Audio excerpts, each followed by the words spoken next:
ഓം സഹനാവവതു സഹനൗ ഭുനക്തു സഹ വീര്യം കരവാവഹൈ തേജസ്വിനാവധീതമസ്തു മാ വിദ്വിഷാവഹൈ. ഓം ശാന്തി ശാന്തി ശാന്തി.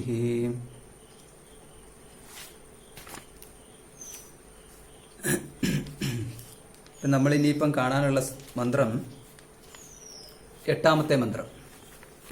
സപര്യഗാത് ശുക്രമകായമവ്രണം അസ്നാവിരം ശുദ്ധമപാപവിദ്ധം കവിർമനീഷീ പരിഭൂസ്വയംഭൂഃ യഥാ തഥ്യതോ അർത്ഥാൻ വ്യതഥാത് ശാശ്വതീഭ്യഃ സമാഭ്യഃ.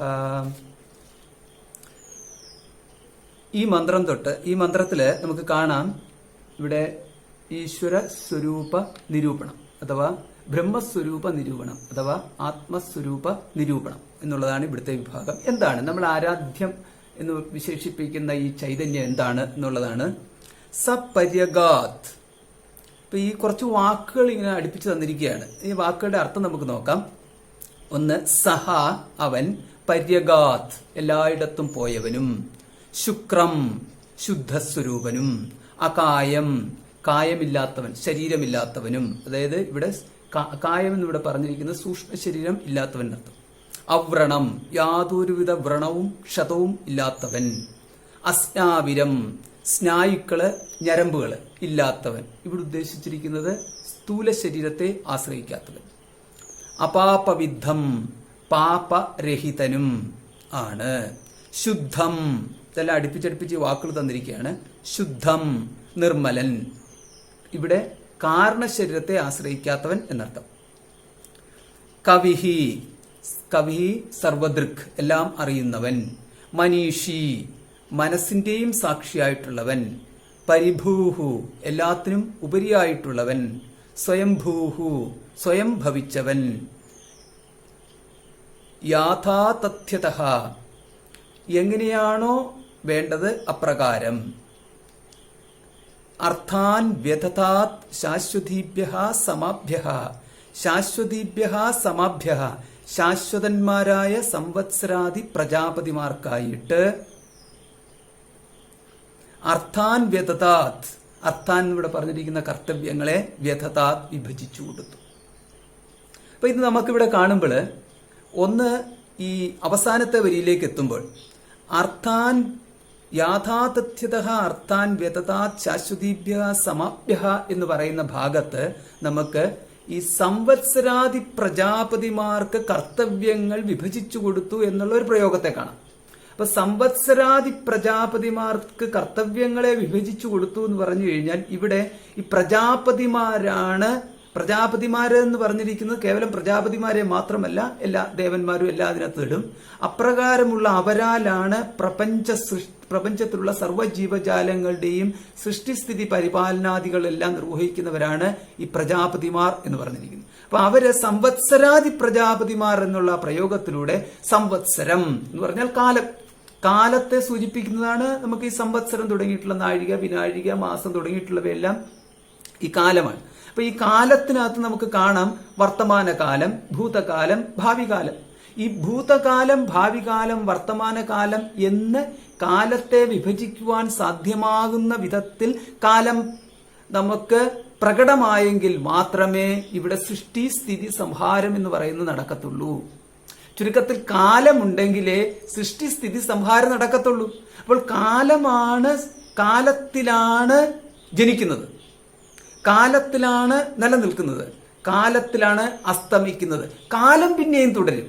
അപ്രകാരം ജീവജാലങ്ങള് യാതൊരു കാലത്തിനെ ആശ്രയിച്ചു വരികയും നിലനിൽക്കുകയും പോവുകയും ചെയ്യുന്നു. ആ കാലം ജീവജാലങ്ങളുടെ ആഗമന തിരോഭാവത്തെ നിയന്ത്രിക്കുന്നതിനാൽ അവ പ്രജാപതിമാരാകുന്നു.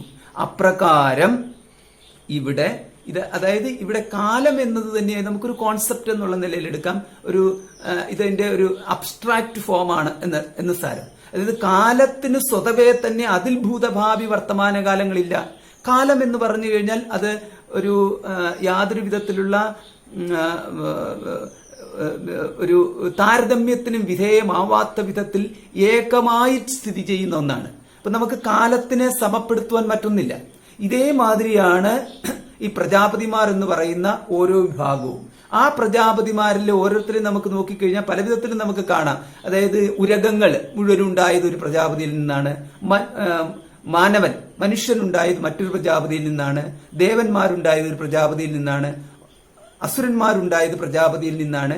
ഇപ്രകാരം വിവിധങ്ങളായിട്ടുള്ള വ്യത്യസ്തങ്ങളായിട്ടുള്ള ഈ തത്വങ്ങളെയാണ് പ്രജാപതിമാർ എന്ന് വിശേഷിപ്പിച്ചിരിക്കുന്നത്. അപ്പോൾ ഈ പ്രജാപതിമാർ എന്ന സങ്കല്പത്തിൽ നിന്നാണ് പ്രകടമായ ഭൂത ജീവജാല വൈദഗ്ധ്യങ്ങളിലേക്ക് ഈ പ്രപഞ്ചോത്പത്തി കടന്നു വന്നത് എന്ന് സാരം. അപ്പൊ ഇങ്ങനെയുള്ള ഈ സംവത്സരാദി പ്രജാപതിമാരെന്ന് പറയുമ്പോൾ അത് ഏകമല്ല, അനേകമാണ്. ഈ അനേകത്തിനും കാരണമായിട്ട് നിൽക്കുന്നത്, അവരുടെയും സൃഷ്ടാവായിട്ട് നിൽക്കുന്നത് ഈ ഒരുവനാവുന്നു എന്നാണ് ഇതിന്റെ അർത്ഥം. ആ ഒരുവനെയാണ് നമ്മൾ ഈശ്വരൻ എന്ന് പറയുന്നത്. അപ്പൊ ഈശ്വരന് ഈ പ്രജാപതിമാർക്കെല്ലാം ഉപരിയാകുന്നു. ഈട്ട് എന്ന് പറഞ്ഞാൽ ഭരിക്കുക എന്നർത്ഥം. അതുകൊണ്ട് ഈശ്വരൻ എന്ന് പറഞ്ഞാൽ ഇവരെയും ഭരിക്കുന്നവൻ, ഇവരിൽ കൂടെ ബാക്കിയുള്ളവരെയും ഭരിക്കുന്നവൻ എന്നർത്ഥം. അപ്പൊ സകല ദേവന്മാരെയും ഭരിക്കുന്നവൻ, ദേവന്മാരാണ് ബാക്കിയുള്ളവരെ, അതിൽ താഴെയുള്ളവരെ ഭരിക്കുന്നത്. അപ്രകാരം അവരിലൂടെയും സർവരെയും ഭരിക്കുന്നവൻ എന്നർത്ഥം. അപ്പൊ അതുകൊണ്ട് ഈ ഈശ്വരൻ എന്ന തത്വത്തിലേക്ക് ഈ ലാസ്റ്റ് വരി എത്തുമ്പോൾ അതിനു മുമ്പായിട്ട് എന്നാൽ, അപ്പോൾ ഈശ്വരൻ എന്ന് പറയുമ്പോൾ ഭരിക്കുന്നവൻ എന്നുള്ള അർത്ഥമുണ്ടെങ്കിലും എന്നാൽ ഇവൻ സർവതന്ത്ര സ്വതന്ത്രനായിരിക്കുന്നു. അതിനാൽ ഭരിക്കുന്നവൻ എന്ന സ്റ്റാറ്റസിനും ഉപരിയായിട്ട് അവൻ എങ്ങനെ വർത്തിക്കുന്നു, അവൻ ഏകനായിട്ടും നിത്യമായിട്ടും ശുദ്ധമായിട്ടും സ്വതന്ത്രമായിട്ടും വർത്തിക്കുന്നു എന്നുള്ളതാണ് ഇതിന്റെ മുമ്പിലുള്ള വരികളിൽ പറഞ്ഞിരിക്കുന്നത്. അതെങ്ങനെയെന്ന് ചോദിച്ചു കഴിഞ്ഞാൽ ശുക്രം എന്ന് പറഞ്ഞാൽ ശുദ്ധൻ, പരിശുദ്ധൻ അർത്ഥം. ഇപ്പൊ എപ്പോഴാണ് ഒരുവന് നമുക്ക് പരിശുദ്ധൻ എന്ന് പറയാൻ സാധിക്കുക? രണ്ടാമതൊന്നില്ലാത്തപ്പോഴാണ് ശുക്രൻ പരിശുദ്ധം എന്ന് പറയുന്നത്. രണ്ടാമതൊന്ന് എന്ന് പറയുന്നത് ഇപ്പോൾ ഇവിടെ എന്താണ് നമുക്ക് രണ്ടാമതൊന്ന് എന്ന് പറയാൻ സാധിക്കുക? ഞാനെന്നും ഈശ്വരനും എന്നു പറയുമ്പോൾ ഞാൻ വേറെ ഈശ്വരൻ വേറെ രണ്ടുണ്ട്. ഞാനെന്നും പ്രപഞ്ചം എന്ന് പറയുമ്പോൾ അവിടെയും രണ്ടുണ്ട്. ഇനി ഓരോ പ്രപഞ്ചത്തിലുള്ള ഓരോന്നെടുത്ത് നോക്കിക്കഴിഞ്ഞാലും രണ്ട് എന്നുള്ളതാണ്. വായു വേറെ, ആകാശം വേറെ. ഇപ്പൊ രണ്ട് എന്ന് പറഞ്ഞാൽ കേവലം രണ്ട് എന്നുള്ള അർത്ഥമല്ല, അനേകത്തിന്റെ പ്രതീകമാണ് രണ്ട് എന്നുള്ളത്. അങ്ങനെയുള്ള അനേകങ്ങൾ എവിടെ സ്ഥിതി ചെയ്യുന്നില്ലയോ അതിനെയാണ് പറയുന്നത് ശുദ്ധം എന്ന് പറയുന്നത്. അപ്പോൾ അനേകങ്ങൾ എന്ന് പറയാൻ വിശേഷിപ്പിക്കുവാൻ നമുക്ക് സാധ്യമാവുന്നത് ഈ പ്രപഞ്ചത്തെ തന്നെയാണ്. അനേകങ്ങളുടെ സമാഹാരമാണ് ഈ പ്രപഞ്ചം. ഈ അനേകങ്ങളായിട്ട് നിൽക്കുന്ന രാമരൂപങ്ങളുടെ സമാഹാരമാണ് പ്രപഞ്ചം. ഈ അനേകമായിട്ട് നിൽക്കുന്ന നാമരൂപങ്ങൾ നമ്മൾക്ക് സംയോജിപ്പിച്ചെടുത്ത് നോക്കിക്കഴിഞ്ഞാൽ അവ അഞ്ചിൽ അവശേഷിക്കുന്നു. ആ അഞ്ചിനെയാണ് പഞ്ചഭൂതങ്ങൾ എന്ന് പറയുന്നത്. ആ പഞ്ചഭൂതങ്ങളുടെ സമാഹാരത്തിനെയാണ് പ്രപഞ്ചം എന്ന് പറയുന്നത്. ഇതിന്റെ മറ്റൊരു പേരാണ് ജഗത്തെന്നും പറയുന്നത്. അപ്പോൾ ഇപ്രകാരം ജഗത്തെന്നും പ്രപഞ്ചമെന്നും ഒക്കെ പറയുന്നത് ഇവിടെ യാതൊരുവന്റെ ദൃഷ്ടിയിൽ അത് അന്യം എന്ന് പറയത്തക്ക വിധത്തിൽ ഇല്ലയോ, അവിടെ രണ്ടാമതൊന്നില്ല എന്നുണ്ടെങ്കിൽ അതാണ് ശുദ്ധം എന്ന് പറയുന്നത്. ഈ ശുദ്ധം എന്ന് പറയുമ്പോൾ ഈശ്വരഭാവത്തെയും അതിക്രമിച്ചാണ് നിൽക്കുന്നത്. ഇപ്പോൾ ഈശ്വരൻ എന്ന് പറയുമ്പോൾ ഭരിക്കുന്നവൻ എന്നുള്ള ഒരു സ്റ്റാറ്റസ് ആണ്. പക്ഷെ ശുദ്ധം എന്ന് പറഞ്ഞു കഴിയുമ്പോൾ അതിലും ഉപരിയായിട്ട്. അപ്പൊ ഇത് നമുക്ക് കുറച്ച് മനസ്സിലാക്കാൻ കുറച്ച് പ്രയാസമുണ്ടാവും. നമ്മൾ ആദ്യമായിട്ട് കേൾക്കുമ്പോൾ ഈശ്വരൻ എന്നും അതിനുപരിയായിട്ടെന്നൊക്കെ പറയുമ്പോൾ ആത്മാ, ഈശ്വരൻ തുടങ്ങിയിട്ടുള്ളതെല്ലാം നമുക്ക് ശാസ്ത്രം നൽകിയിരിക്കുന്ന ഓരോ സാങ്കേതിക ശബ്ദങ്ങളാണ്. അപ്പോൾ ഇവിടെ ശാസ്ത്രം നൽകിയിരിക്കുന്ന സാങ്കേതിക ശബ്ദങ്ങളെ നമ്മൾ വ്യാവഹാരികമായിട്ട് നമുക്ക് ലഭിച്ചിരിക്കുന്ന അറിവുകൾ വെച്ചുകൊണ്ട് ആ സാങ്കേതിക ശബ്ദങ്ങളുടെ നിർവചനത്തിലേക്കും അർത്ഥത്തിലേക്കും പോകുമ്പോൾ നമുക്ക് വലിയ പ്രശ്നങ്ങളുണ്ടാവും. അതുകൊണ്ട് തൽക്കാലം നമുക്ക് ഈശ്വരൻ എന്ന് പറഞ്ഞാൽ അറിയാത്ത ശബ്ദമായിട്ട് നമ്മൾ സ്വീകരിക്കണം. ആത്മാ എന്ന് പറഞ്ഞാൽ അറിയാത്ത ശബ്ദമായിട്ട് സ്വീകരിക്കണം. അതേമാതിരി ഓരോ ശബ്ദങ്ങളും ഇവിടെ പറഞ്ഞിരിക്കുന്ന ഓരോ ശബ്ദങ്ങളെയും അറിയാത്ത ശബ്ദങ്ങളായിട്ട് സ്വീകരിക്കണം. അറിഞ്ഞവയായിട്ട് സ്വീകരിച്ചു പോയാൽ നമ്മൾ അർത്ഥ അബദ്ധങ്ങളിലൂടെയായിരിക്കും സഞ്ചരിക്കുക. കാരണം ഓൾറെഡി നമുക്കറിയാമെങ്കിൽ ഈശ്വരൻ എന്നുള്ള ശബ്ദവും അതിന്റെ അർത്ഥവും വസ്തുവും ഭഗവാനും എന്നൊക്കെ പറയുന്നത് നമുക്ക് അറിയാവുന്നതാണ് എന്നുണ്ട് എങ്കിൽ പിന്നെ അന്വേഷണമില്ല. അന്വേഷണം അവസാനിച്ചു. അപ്പോൾ അന്വേഷണം അവസാനിച്ചാൽ പിന്നെ പഠനമില്ല. അപ്പോൾ പഠനം എന്ന് പറഞ്ഞു കഴിഞ്ഞാൽ ജിജ്ഞാസയുള്ളവന് മാത്രമേ പഠനം സാധ്യമാവത്തുള്ളൂ. ജിജ്ഞാസ എന്ന് പറഞ്ഞാൽ എന്താ? അറിയാനുള്ള ആഗ്രഹം. അപ്പോൾ ഈശ്വരൻ എന്ന് പറഞ്ഞു കഴിഞ്ഞാൽ നമുക്ക് അനുഭവിച്ചറിയണം എന്ന് പറയുന്ന ആ ഒരു ദുർബലമായ വാദമുണ്ടല്ലോ, അതിവിടെ നമുക്ക് ആവശ്യമില്ല. കാരണം ഈശ്വരനെ അനുഭവിച്ചറിയണം എന്ന് പറഞ്ഞു കഴിഞ്ഞാൽ വായുവിനെ എനിക്ക് അനുഭവിച്ചറിയണം എന്ന് പറഞ്ഞാൽ നമ്മുടെ ദേഹത്ത് സ്പർശിക്കുമ്പോൾ യാതൊരു അനുഭവമാണോ ഉള്ളത്? അതാണ് വായു. അഗ്നിയെ എനിക്ക് അനുഭവിച്ചറിയണം എന്ന് പറഞ്ഞാൽ നമ്മള് കൈകൊണ്ട് തീയിൽ വെച്ച് കഴിയുമ്പോൾ നമ്മുടെ കൈക്ക് ഉണ്ടാവുന്ന ഒരു ചൂട് എന്ന് പറയുന്നത്, ഒരു പൊള്ളൽ എന്ന് പറയുന്നത്, അതിലൂടെ നമ്മൾ ഈ അഗ്നിയെ അനുഭവിച്ചറിയുന്നു. അപ്പോൾ അനുഭവിച്ചറിയാൻ അഗ്നിദേവൻ, വായുദേവൻ തുടങ്ങിയിട്ടുള്ള ദേവന്മാര് നമുക്ക് ഈ ശരീരം വെച്ച് സാധ്യമായിട്ടിരിക്കെ അവരുടെയും ദേവനായിട്ടുള്ള സർവേശ്വരനെ നമുക്ക് അഗ്നിദേവനെ പോലെ മറ്റൊരു ദേവൻ എന്ന വിധത്തിൽ സ്പർശിച്ചറിയുവാൻ, അതായത് താപത്തെ വെച്ചുകൊണ്ട് സ്പർശിച്ചറിയുവാൻ സാധ്യമാകുന്ന വിധത്തിൽ ലഭ്യമല്ല. വായുദേവന്റെയും ദേവനായിരിക്കുന്ന സർവേശ്വരനെ വായുദേവന്റെ മാതിരി സ്പർശത്തിലൂടെ അറിയുക സാധ്യമല്ല. ചക്ഷുർദേവത എന്ന് പറയുന്നത് സൂര്യഭഗവാനാണ്. ആ സൂര്യഭഗവാനെ നമ്മൾ ദർശിക്കാൻ സാധിക്കുന്നു. അപ്രകാരം സൂര്യഭഗവാന്റെയും ദേവനായിരിക്കുന്ന സർവേശ്വരനെ ചക്ഷുരിന്ദ്രിയത്തിനും വിധേയമാവത്തില്ല. അതിനാൽ പഞ്ചേന്ദ്രിയങ്ങൾക്ക് വിധേയമാകുന്ന വിധത്തിലല്ല ഈശ്വരൻ എന്നതിനാൽ അവിടെ നമുക്ക് അനുഭവിച്ചറിയണം ഈശ്വരനെ എന്ന് പറയുക നമ്മൾ അല്പം ആലോചിച്ച് പറയേണ്ട വിഷയമാകുന്നു. സർവാനുഭവങ്ങളും സാധ്യമാകുന്നത് യാതൊരുവനാലാണോ അവനാകുന്നു ഈശ്വരൻ എന്നതാകുന്നു അവിടെ നിർവചനം.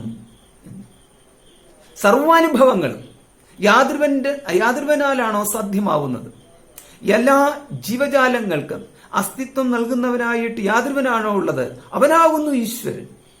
അപ്പൊ അതുകൊണ്ട് നമ്മൾ എന്തിനെ കണ്ടു കഴിഞ്ഞാലും ഈശ്വരനാൽ നിൽക്കുന്നതാണ്. അത് ഈശ്വരൻ അതിലൊന്നായിട്ട് നിൽക്കുന്നില്ല എന്ന് നമ്മൾ മനസ്സിലാക്കണം. പ്രപഞ്ചത്തിന്റെ മുഴുവൻ ആധാരമായിട്ട് നിൽക്കുന്നതാണ്, പ്രപഞ്ചത്തിന്റെ മുഴുവൻ നിയാമകനായിട്ട് നിൽക്കുന്നതാണ് ഈശ്വരൻ. പ്രപഞ്ചത്തിൽ ഒന്നായി നിൽക്കുന്നത്, പ്രപഞ്ചത്തിലെ ഒരു വസ്തുവായിട്ട്, ഒരല്പമായിട്ട്, മറ്റൊന്നിൽ നിന്നും വ്യത്യസ്തമായിട്ട് നിൽക്കുന്ന ഒന്നല്ല ഈശ്വരൻ എന്ന് നമ്മൾ മനസ്സിലാക്കണം. അപ്പം പ്രപഞ്ചത്തിൽ പലതിലൊന്നാണ് ഈശ്വരൻ എന്ന് പറഞ്ഞാൽ ആ ഈശ്വരന് പ്രപഞ്ചത്തിലുള്ള മറ്റുള്ളതിന് പോലെ ഒന്നായിട്ട് മാറും. ഒരു കസേരയുണ്ട്, ഒരു മേശയുണ്ട്, ഒരു തെങ്ങുണ്ട്, ഒരു മാവുണ്ട്, ഒരു ഈശ്വരനുണ്ട്. അപ്രകാരം പലതിലൊന്നാക്കി മാറ്റരുതേ ഈശ്വരനെ എന്നുള്ളതാണ് നമ്മളിവിടെ ഓർമ്മിക്കേണ്ട വിഷയം. അതിനാൽ ഈശ്വരനെ ഉണ്ടെങ്കിൽ എൻ്റെ മുമ്പിൽ വരൂ, എനിക്ക് അനുഭവിക്കാൻ പറ്റുന്ന വിധത്തിൽ ഞാൻ അശരീരിയായിട്ട് കേൾക്കട്ടെ തുടങ്ങിയ രീതിയിൽ നമ്മൾ അവിടെ വാദങ്ങൾ കൊണ്ടുവരരുത്. കൊണ്ടുവന്നാലും കുഴപ്പമില്ല. അപ്പോൾ നമ്മൾ മനസ്സിലാക്കണം, വേണ്ട വിധത്തിൽ ശാസ്ത്രം പഠിച്ചിട്ടുള്ള ഈശ്വരാന്വേഷണമല്ല നമുക്കുള്ളത് എന്നർത്ഥം. ഈശ്വരാന്വേഷണം ആരംഭിക്കുവാൻ ശാസ്ത്രം പഠിക്കണമെന്നില്ല. ഈശ്വരാന്വേഷണം എപ്പോഴോ ആരംഭിച്ചു കഴിഞ്ഞു. എപ്പോഴാണോ നമുക്ക് സത്യാന്വേഷണം ആരംഭിച്ചത് അപ്പോഴേ നമ്മൾ ഈശ്വരാന്വേഷണം ആരംഭിച്ചു. എപ്പോഴാണോ നമുക്ക് ജിജ്ഞാസയുള്ളത് അപ്പോഴേ നമുക്ക് ഈശ്വരാന്വേഷണം ആരംഭിച്ചു. ഈശ്വരൻ എന്ന് പറഞ്ഞാൽ അറിയേണ്ടതായിട്ടുള്ള സത്യമാകുന്നു ഈശ്വരൻ. നമുക്ക് എവിടെ ജിജ്ഞാസയുണ്ടോ അവിടെ നിഗൂഢമായ ഒരു ഈശ്വരാന്വേഷണമുണ്ട്. കണ്ടെത്തുന്നത് ഈശ്വരനെ അല്ല എന്ന് മാത്രമേ ഉള്ളൂ, അല്ലെങ്കിൽ ഈശ്വരന്റെ ഒരു അല്പത്തെ മാത്രമേ ഉള്ളൂ എന്ന് മാത്രമേ ഉള്ളൂ, ഈശ്വരനെ പൂർണ്ണമായിട്ടല്ല. കാരണം നമ്മുടെ അന്വേഷണം ഈശ്വരനെ പൂർണ്ണമായിട്ട് അറിയത്തക്ക വിധത്തിലുള്ള അത് അല്ലാത്തതുകൊണ്ട് നമ്മുടെ അന്വേഷണത്തിന് നമ്മൾ ആദ്യം തന്നെ പരിധി കൽപ്പിച്ചു. ഇത് ഇത്രയേ ഉള്ളൂ എന്ന് പരിധി കൽപ്പിച്ചത് കാരണം കണ്ണിന്റെ വിഷയമായിട്ടുള്ളതാണ് ഈ നമുക്ക് കണ്ടെത്തേണ്ടത് എന്നുള്ള രീതിയിൽ നമ്മൾ അന്വേഷണ വിഷയത്തിന്റെ പരിധി കൽപ്പിച്ചു കഴിഞ്ഞാൽ ആ പരിധിക്കുള്ളിലുള്ളതിനെ അറിയുവാൻ സാധിക്കത്തുള്ളൂ. ചെവിയുടെ വിഷയത്തിന് പരിധി ചെവിയുടെ വിഷയമായിട്ട് നമ്മൾ സങ്കല്പിച്ചു കഴിഞ്ഞാൽ അവിടെ ചെവിയുടെ വിഷയമെന്ന വിധത്തിൽ നമ്മൾ പരിധി കൽപ്പിച്ചു. അപ്പോൾ അപ്രകാരം പരിധി കൽപ്പിച്ചിട്ട് അതിനുള്ളിൽ ഈശ്വരനെ കാണണമെന്ന് പറഞ്ഞാൽ ഈശ്വരൻ ഒരു പരിധിക്കുള്ളിലും നിൽക്കുന്നവനല്ല. അതുകൊണ്ട് ഈശ്വരൻ എന്ന് പറഞ്ഞു കഴിഞ്ഞാൽ ആദ്യം നമ്മൾ പരിധി കൽപ്പിക്കാതെ അന്വേഷിക്കേണ്ട രീതി അറിഞ്ഞു വെക്കണം. അപ്പോൾ അങ്ങനെ അറിഞ്ഞു വെക്കലാണ് ഇവിടെയുള്ള ഈ വാക്കുകൾ നമുക്ക് നൽകുന്നത്. ശുദ്ധം.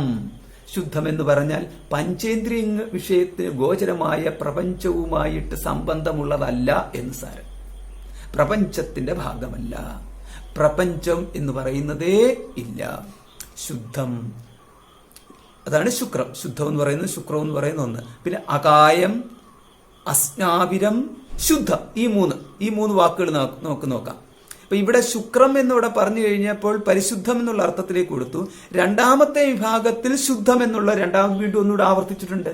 അവിടെ ശുദ്ധം എന്നുള്ള വാക്ക് നമുക്ക് കാരണശരീരത്തെ അവിദ്യാരൂപമായ കാരണശരീരം ഇല്ലാത്തത്, അവിദ്യാരൂപമായ, ഇതൊക്കെ ടെക്നിക്കൽ ടേമാണ് കേട്ടോ. ഇപ്പോൾ നമുക്ക് ഇത് ഒന്ന് കേട്ട് പോയെങ്കിൽ അതവിടെ കിടന്നോളൂ, നമ്മൾ ബോധർ ചെയ്യേണ്ടതില്ല.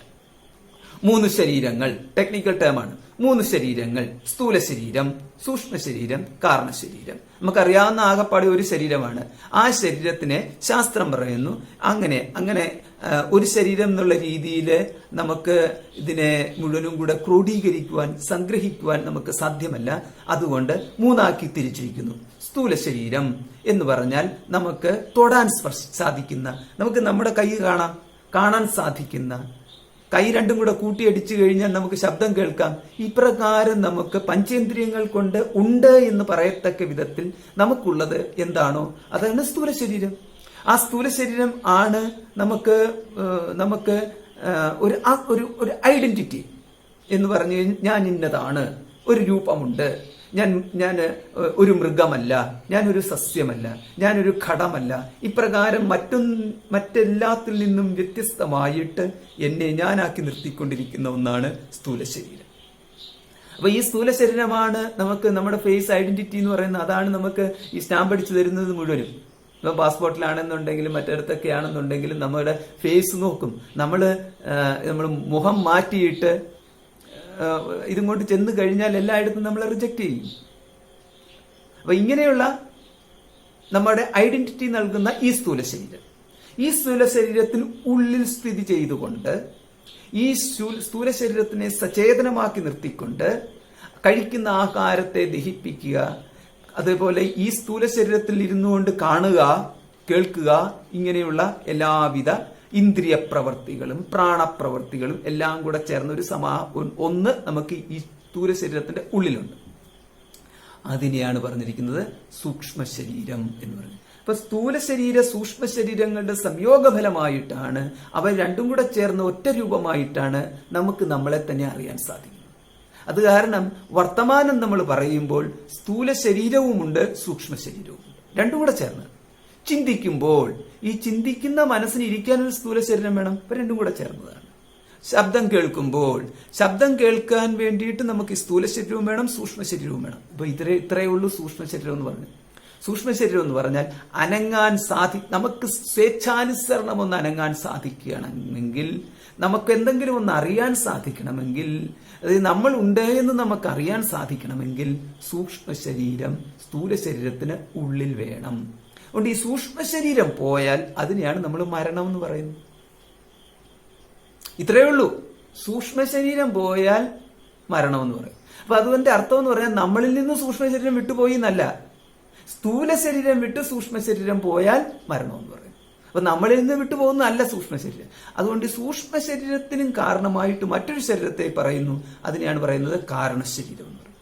ആ കാരണശരീരമാണ് ഈ പറഞ്ഞിരിക്കുന്ന മൂന്നാമത്തെ ശുദ്ധം എന്ന് പറഞ്ഞിരിക്കുന്ന ഈ വാക്കിനെ കൊണ്ട് ഇവിടെ പരാമർശിച്ചിരിക്കുന്നത് കാരണശരീരം ഇല്ലാത്തത് എന്നുള്ളത്. ശുദ്ധം എന്ന് പറഞ്ഞാൽ കാരണശരീരം ഇല്ലാത്തത് എന്നുള്ളതാണ്. അപ്പോൾ അങ്ങനെയാണെന്നുണ്ടെങ്കിൽ എന്തുകൊണ്ട് ശുദ്ധം എന്ന് പറഞ്ഞിരിക്കുന്നു ഇവിടെ കാരണശരീരം ഇല്ലാത്തതിനെ? കാരണശരീരം എന്ന് പറയുന്നത് അശുദ്ധം എന്നാണ് സൂചിപ്പിച്ചിരിക്കുന്നത്. എന്തുകൊണ്ടെന്ന് പറഞ്ഞു കഴിഞ്ഞാൽ സ്ഥൂല ശരീരത്തിനും സൂക്ഷ്മ ശരീരത്തിനും കാരണമായിരിക്കുന്ന ഈ കാരണശരീരം അവിദ്യാരൂപമാണ്, അജ്ഞാനരൂപമാണ് എന്ന് സാങ്കേതികമായിട്ട് ശാസ്ത്രത്തിൽ പറഞ്ഞു വെച്ചിട്ടുണ്ട്. അതുകൊണ്ട് ഇതൊന്നും നമുക്ക് ഇതല്ലല്ലോ എൻ്റെ അനുഭവത്തിലുള്ളത്. അനുഭവമല്ല ഇപ്പോൾ നമ്മൾ പറയുന്നത്. നമ്മുടെ അനുഭവമാണെന്നുണ്ടെങ്കിൽ പിന്നെ ശാസ്ത്രം എവിടെയാണ് പഠിക്കുന്നത്? നമ്മൾ അനുഭവം മാറ്റി വെച്ചേക്കുക. ഇതൊക്കെയാണ് എൻ്റെ അനുഭവത്തിലുള്ളത്, ഇതൊക്കെയാണ് ഞാൻ കേട്ടറിഞ്ഞത്, അത് വേറെ കാര്യം. ശാസ്ത്രത്തിലേക്ക് വന്നു കഴിഞ്ഞാൽ അനുഭവം ഇപ്പോഴല്ല നമ്മൾ എടുക്കേണ്ടത്. ശാസ്ത്രം പഠിച്ച് അതിനുശേഷം വേണം നമ്മൾ അനുഭവമായിട്ട് കൂട്ടിയോജിപ്പിക്കുക. അതുകൊണ്ടാണ് മുമ്പ് പറയുണ്ടായി, എന്തുകൊണ്ടാണ് ഇത് നമ്മളിപ്പോൾ കുട്ടികളെ നിർബന്ധിച്ച് പഠിപ്പിക്കരുതെന്ന് പറയുന്നത്? കാരണം ഇവിടെ എന്ന് പറഞ്ഞു കഴിഞ്ഞാൽ നമുക്ക് ഈ ശാസ്ത്ര സംഗ്രഹം എന്ന് പറഞ്ഞുകൊണ്ട് നമ്മൾ ഈ ഇൻഫർമേഷൻ ഗാദറിംഗ് എന്ന് പറയുന്ന സ്റ്റേജാണ്. ഈ ഇൻഫർമേഷൻ ഗാദറിംഗ് എന്ന് പറയുന്ന സ്റ്റേജിനകത്ത് നമുക്ക് കുട്ടികളാവാൻ കുഴപ്പമില്ല. ശാസ്ത്രം പഠിക്കുന്നു, നമ്മൾ ശാസ്ത്രം പഠിക്കുന്നു, അത് ഗീത പഠിക്കുന്നു, ഗീതയുടെ വാക്ക് പഠിക്കുന്നു, വാക്കിന്റെ അർത്ഥം പഠിക്കുന്നു, വാക്കിന്റെ കേവലം വാക്ക് നൽകുന്ന ഒരു ശക്തിയുണ്ട്. ആ ശക്തി നമ്മൾ അപ്രകാരം പഠിക്കുന്നു, വാച്യാർത്ഥം പഠിക്കുന്നു. അതിനപ്പുറത്തേക്ക് നമുക്ക് സാധ്യമല്ല. അപ്പൊ ഇൻഫർമേഷൻ ഗാദറിംഗ് എന്ന് പറയുന്ന ആ സ്റ്റേജ് വെച്ചുകൊണ്ട് നമുക്ക് ഇതിന്റെ അടുത്ത ഘട്ടത്തിലേക്ക് കടക്കുന്ന ഈ ഗാതേർഡ് ഇൻഫർമേഷനെ വെച്ചുകൊണ്ട് നമുക്ക് അനാലിസിസ് ചെയ്യുന്ന ഒരു തലത്തിലേക്ക് കടക്കണം. ആ തലത്തിലേക്ക് കടക്കണമെന്നുണ്ടെങ്കിൽ നമ്മുടെ ബുദ്ധി നമ്മൾ അതിനനുസരിച്ച് നമുക്ക് ലോജിക്ക്, ന്യായങ്ങള് ഉപയോഗിക്കാൻ തക്ക സാമർഥ്യമുള്ളതാക്കി മാറ്റണം. അപ്പൊ അങ്ങനെ സാമർഥ്യമുള്ളതാക്കി മാറ്റിക്കഴിഞ്ഞ ശേഷം നമുക്ക് കമ്പാരിസൺ എന്ന് പറയുന്ന ഒന്നായിട്ട് കൂടെ കൂട്ടിയോജിപ്പിക്കണം. കേട്ടതും നമ്മുടെ അനുഭവങ്ങളും, ആ അനുഭവങ്ങൾ നമ്മൾ സ്മൃതിയിൽ നിന്ന് എടുക്കണം. അപ്പോൾ അനുഭവങ്ങൾ എന്ന് പറഞ്ഞു കഴിഞ്ഞാൽ ജീവിച്ചനുഭവിക്കണം. അങ്ങനെ ജീവിച്ചനുഭവിക്കുന്നത് ഒന്ന്, കേട്ട് മറ്റുള്ളവരുടെ ജീവിതം കേട്ട് അതിനകത്തൂടെ നമ്മുടെ അനുഭവമാക്കി മാറ്റി നമ്മൾ സ്മൃതിയിൽ സൂക്ഷിക്കുന്നു. അപ്പൊ അവയും എടുത്തുകൊണ്ട് വന്നിട്ട് നമ്മൾ കമ്പയർ ചെയ്തിട്ടുള്ള ഒരു അനാലിസിസ് എന്ന് പറയുന്നതുണ്ട്. പിന്നെ ഇവയെല്ലാം കൂടെ ചേർത്ത ശേഷം നമ്മൾ ഇവയെല്ലാം കൂടെ ക്രോഡീകരിക്കലെന്നുണ്ട്. ആ ക്രോഡീകരിച്ച ശേഷം വ്യത്യസ്തമായിട്ടുള്ള രീതിയിൽ അവയെ അനലൈസ് ചെയ്തതിന്റെ ഭാഗമായിട്ട് കമ്പാർട്ട്മെന്റലൈസേഷൻ എന്ന് പറയുന്ന അടുത്ത ഘട്ടത്തിലേക്ക് കടക്കുന്നു. കാറ്റഗറൈസേഷൻ എന്ന് പറയുന്നു. അതായത് വേർതിരിച്ച് എല്ലാത്തിനെയും കൂടെ കൂട്ടിക്കുഴയ്ക്കാതിരിക്കുക. അതായത് ഇന്ദ്രിയജ്ഞാനം, കണ്ണുകൊണ്ടുള്ള അറിവ് എന്ന് പറഞ്ഞു കഴിഞ്ഞാൽ അറിവ് എന്നുള്ളതിലോട്ട് ചേർക്കാത്ത വിധം നമുക്ക് അതിന്റെ പരിധി കൽപ്പിക്കണം. ഇങ്ങനെ പലതിന്റെയും പരിധി കൽപ്പിക്കുവാൻ സാധിക്കുന്നത് ഈ പറഞ്ഞിരിക്കുന്ന ഈ ലാസ്റ്റ് സ്റ്റേജ് എന്ന് പറയുന്ന ഈ കമ്പാർട്ട്മെന്റലൈസേഷൻ എന്ന് പറയുന്നതിലേക്ക് വരുമ്പോൾ. അപ്പോൾ ഇവിടെ നമ്മൾ ഇങ്ങനെ പലതും ചെയ്യുവാൻ തക്ക സാമർഥ്യം ഉണ്ടാവണമെന്നുണ്ടെങ്കിൽ അതിന് മേധാവി, ഊഹാപോഹ വിചക്ഷണ എന്ന തലത്തിലേക്ക് എത്തണം. അപ്പൊ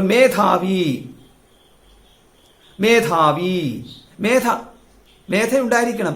ഗ്രാഹക ശക്തി, ധാരണാശക്തി, ഇതൊക്കെ വേണം.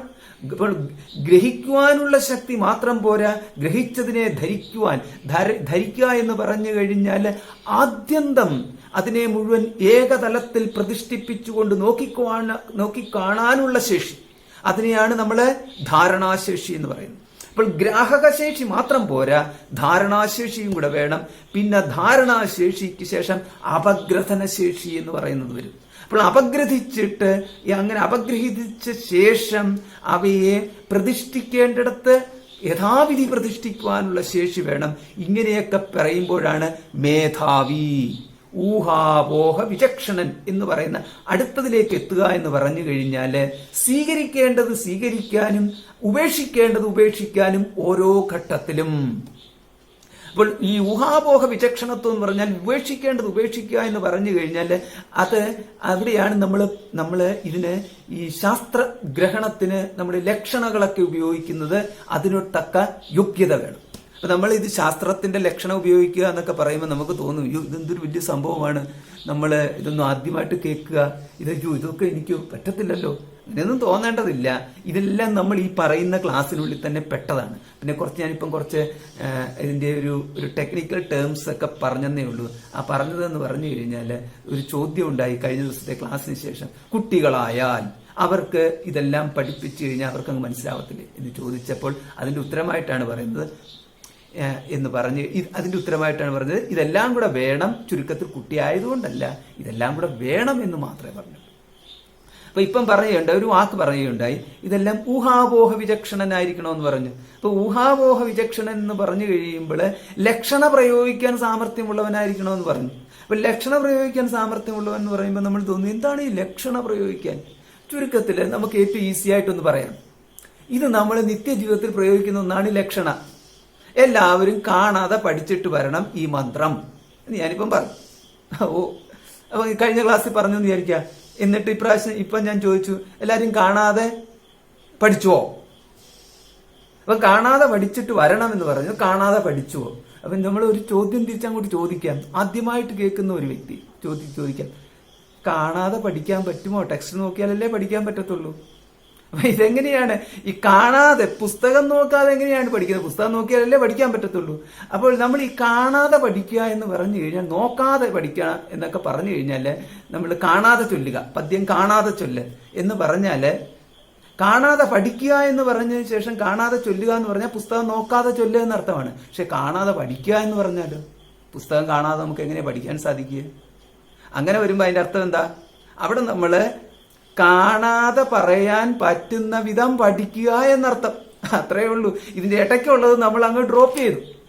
കാണാതെ പറയുവാൻ പറ്റുന്ന വിധം, അപ്പം പറയുവാൻ പറ്റുന്ന വിധം എന്നുള്ളത് നമ്മൾ അങ്ങ് കളഞ്ഞു. അങ്ങനെ കളഞ്ഞ ലക്ഷണത്തിനെയാണ് പറയുന്നത്, ശാസ്ത്രത്തിൽ പറയും ജഹത്ത് ലക്ഷണ എന്ന് പറയും. ഇത്രയേ ഉള്ളൂ സംഭവം. ഇങ്ങനെയാണ് അതിനെ വിട്ട ലക്ഷണം എന്ന് മലയാളത്തിലും പറയും. ജഹത്ത് ലക്ഷണ എന്ന് പറഞ്ഞാൽ വിട്ടത്, ഉപേക്ഷിച്ച ലക്ഷണം. അപ്പൊ കാണാതെ പറയാൻ പറ്റുന്ന വിധം പഠിക്കുക, ഇതാണ് സംഭവം. അപ്പൊ ഇങ്ങനെയാണ്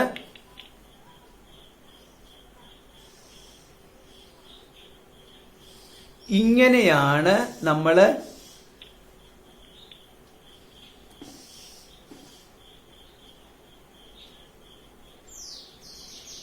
ഇങ്ങനെയായിരിക്കണം നമ്മൾ ഇവിടെ ഈ ലക്ഷണം എന്ന് പറയുന്നതൊക്കെ നമ്മൾ മനസ്സിലാക്കിയെടുക്കുക. അപ്പൊ അതുകൊണ്ടാണ് നമ്മൾ ആ ശാസ്ത്രം പഠിക്കുന്ന സന്ദർഭത്തില് ആ ശാസ്ത്രത്തിന്റെ ചില സാങ്കേതിക ശബ്ദങ്ങള് കാലം കൊണ്ട് മാത്രമേ നമുക്ക് മനസ്സിലാവത്തുള്ളൂ. ഇങ്ങനെ കാലം കൊണ്ട് നമ്മൾ മനസ്സിലാക്കുന്ന ശബ്ദമാണ് ഈശ്വരൻ എന്ന് പറഞ്ഞു കഴിഞ്ഞാലും. അതുകൊണ്ട് ആത്മാ എന്ന് പറയുന്നതും ഈശ്വരൻ എന്ന് പറയുന്നതും ബ്രഹ്മ എന്നൊക്കെ പറയുന്നത് ഒരു വാക്കുകൊണ്ട് അറിഞ്ഞുപോയി എന്ന് നമ്മൾ വിചാരിക്കരുത്.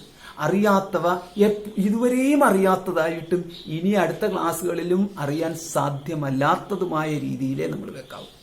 അതിന്റെ അർത്ഥം എന്ന് പറഞ്ഞു കഴിഞ്ഞാലോ, എന്നാ പിന്നെ എന്താ ക്ലാസ്സിൽ എന്തിനായി പഠിക്കാനിരിക്കുന്നത്? എനിക്ക് ഇതിനേക്കാൾ എളുപ്പമെന്ന് പറയുന്നത് ഒരമ്പലത്തിൽ പോയി ഭഗവാനെ കണ്ട് പ്രസാദം മേടിച്ചിട്ട് വന്നാൽ അത് പോരെ, അത് പൂർണ്ണമായില്ലേ? അതിപ്പം നമുക്കെന്ന് പറഞ്ഞാൽ നമ്മൾ എന്തിനാണ് ഭഗവാനെ കാണാൻ പോയത്? ഭഗവാനെ കാണാൻ പോയത് നമുക്ക് ഈശ്വരവിശ്വാസമുള്ളത് കാരണം എനിക്കൊരു ദോഷം വരാതിരിക്കാൻ ഞാൻ ഭഗവാനെ പോയി കണ്ടു. അപ്പൊ എനിക്കൊരു ദോഷം വരാതിരിക്കാൻ ഞാൻ ഭഗവാനെ പോയി കണ്ടു. അവിടെ എനിക്കൊരു ദോഷം വരാതിരിക്കാൻ എന്ന് പറഞ്ഞാൽ എന്താ അർത്ഥം? എന്റെ പാപം പോകാൻ ഞാൻ ഭഗവാനെ പോയി കണ്ടു. എനിക്ക് പുണ്യം ലഭിക്കുവാൻ ഞാൻ ഭഗവാനെ പോയി കണ്ടു. എന്റെ കുട്ടി പഠിത്തത്തിൽ മോശമാവാതിരിക്കാൻ ഞാൻ ഭഗവാനെ പോയി കണ്ടു. അതേമാതിരി എന്റെ രോഗം പോകുവാൻ ഞാൻ ഭഗവാനെ പോയി കണ്ടു. അത് വഴിപാട് കഴിച്ചു എന്നർത്ഥം. അതെല്ലാം അതോടുകൂടി സംബന്ധമായിട്ടുള്ളതാണ്. അപ്പൊ അതിനൊക്കെ എന്ന് പറഞ്ഞു കഴിഞ്ഞാല് അത് പോരെ. അപ്പൊ അവിടെ പുണ്യം നേടാനും പാപം പോകാനും ആയിട്ട് അത് മതി. നമ്മുടെ ഇവിടുത്തെ ഉദ്ദേശം എന്ന് പറഞ്ഞു കഴിഞ്ഞാൽ പുണ്യവും പാപവും അല്ല ഇവിടുത്തെ നമ്മുടെ വിഷയം. നമ്മുടെ ഇവിടുത്തെ വിഷയം എന്ന് പറയുന്നത് ജ്ഞാനമാകുന്നു, ഈശ്വരജ്ഞാനമാകുന്ന വിഷയം. അപ്പോൾ ഈശ്വരജ്ഞാനം ഉണ്ടാവണമെന്നുണ്ടെങ്കിൽ എല്ലാ കാലത്തും എല്ലാ മഹത് വ്യക്തികളാലും ഭഗവാനാലും ഭഗവത്ഗീതയിലൂടെയാണെങ്കിലും സർവ്വത്തിലൂടെയും പറഞ്ഞു വെച്ചിരിക്കുന്ന ഒരേ ഒരു കാര്യമാണ്, ഭഗവത് ജ്ഞാനം ലഭിക്കണമെങ്കിൽ വേദത്തിലൂടെ മാത്രമേ ലഭിക്കത്തുള്ളൂ എന്ന്. അപ്പൊ വേദത്തിലൂടെ മാത്രമേ, ശ്രുതിഭിർ ബഹുധാ ഗീതം എന്നുള്ള രീതിയിലാണ് ഭഗവാൻ പറഞ്ഞിരിക്കുന്നത്. ഇത് ശ്രുതികളിലൂടെ മാത്രമേ ലഭിക്കത്തുള്ളൂ, വേദവചനങ്ങളിലൂടെ മാത്രമേ ലഭിക്കത്തുള്ളൂ ഈശ്വര ജ്ഞാനം. അപ്പോൾ നമുക്കിവിടെ ഇവിടുത്തെ ശ്രമം എന്ന് പറയുന്നത് ഈശ്വര ജ്ഞാനം ലഭിക്കലാണ്. ആ ഈശ്വര ജ്ഞാനം ലഭിക്കാൻ വേണ്ടിയിട്ടുള്ള പരിശ്രമത്തിൽ നമ്മൾ നടത്തുന്ന ആ പുണ്യകരമായ പ്രവൃത്തിയാൽ ലഭിക്കുന്ന പുണ്യം ബാക്കിയുള്ള സകലവിധ പുണ്യത്തേക്കാൾ അതിക്രമിച്ചു നിൽക്കുന്ന മഹത്തായ പുണ്യമാകുന്നു. അതുകൊണ്ട് മംഗളസ്വരൂപനായിട്ടുള്ള ഭഗവാന്റെ സ്മരണയാൽ ഭഗവത്ജ്ഞാനം ലഭിക്കണമെന്നുള്ള ആഗ്രഹത്തോടു കൂടിയിട്ട് ഒരുവൻ ശാസ്ത്രവേത്താവായിരിക്കുന്ന ഗുരുവിനെ സമീപിച്ച് ശാസ്ത്രം പഠിക്കുവാൻ ആരംഭിക്കുമ്പോൾ തന്നെ അവന്റെ സർവപാപങ്ങളും അസ്തമിച്ചു കഴിഞ്ഞു എന്ന്. പിന്നീട് അവൻ ആർജിക്കുന്ന ആ പുണ്യങ്ങൾ അവനെ സ്വർഗലോകത്തെയും അതിക്രമിച്ച് ബ്രഹ്മലോകത്തെയും അതിക്രമിച്ച് വൈകുണ്ഠപ്രാപ്തിയിലേക്ക് അവനെ എത്തിക്കുന്ന തരത്തിൽ എത്തിക്കുന്ന വിധത്തിലുള്ള മഹത്തായ പുണ്യത്തെ ആർജിക്കുന്നവനായിട്ടോ അവൻ ഭവിക്കുന്നു. അതുകൊണ്ട് വേദത്തെ സ്പർശിച്ചു കഴിഞ്ഞാൽ അവൻ പാപവിമുക്തനായി. അപ്പൊ ക്ഷേത്രത്തിൽ പോയിട്ട് നമ്മൾ പുണ്യത്തെ ഗ്രഹിക്കുന്നത് പോലെ തന്നെ പവിത്രമാണ് വേദത്തെ സ്പർശിച്ച് വേദത്തെ ഗ്രഹിച്ച് നമ്മൾ പുണ്യത്തെ ഗ്രഹിക്കുന്നത്. കാരണം വേദം എന്ന് പറഞ്ഞാൽ ഭഗവാന്റെ സ്വരൂപമാണ്, ശബ്ദസ്വരൂപമാണ് ഭഗവാൻ, ഓംകാരസ്വരൂപമാണ് ഭഗവാൻ, ഓംകാരത്തിന്റെ വിസ്താരമാണ് വേദം. അതുകൊണ്ട് വേദത്തിലൂടെ നമ്മൾ ഭഗവത് സ്വരൂപത്തെ തന്നെയാണ് പഠിക്കാൻ ശ്രമിക്കുന്നത്. അങ്ങനെ വരുമ്പോൾ വേദത്തിൽ പറഞ്ഞിരിക്കുന്ന വാക്കുകളുടെ അർത്ഥം മനസ്സിലാക്കിയിട്ട് മാത്രമേ നമുക്ക് വേദത്തിലൂടെ മുന്നേറാൻ സാധിക്കത്തുള്ളൂ. അതാണ് പ്രത്യേകത. നമുക്ക് വേദ മന്ത്രങ്ങള് വെറുതെ അർത്ഥമറിയാതെ ഉച്ചരിച്ചാൽ പുണ്യം കിട്ടും, പക്ഷേ ഈശ്വരജ്ഞാനം കിട്ടത്തില്ല. അതും വീണ്ടും അത്രയേ ഉള്ളൂ എന്ന്.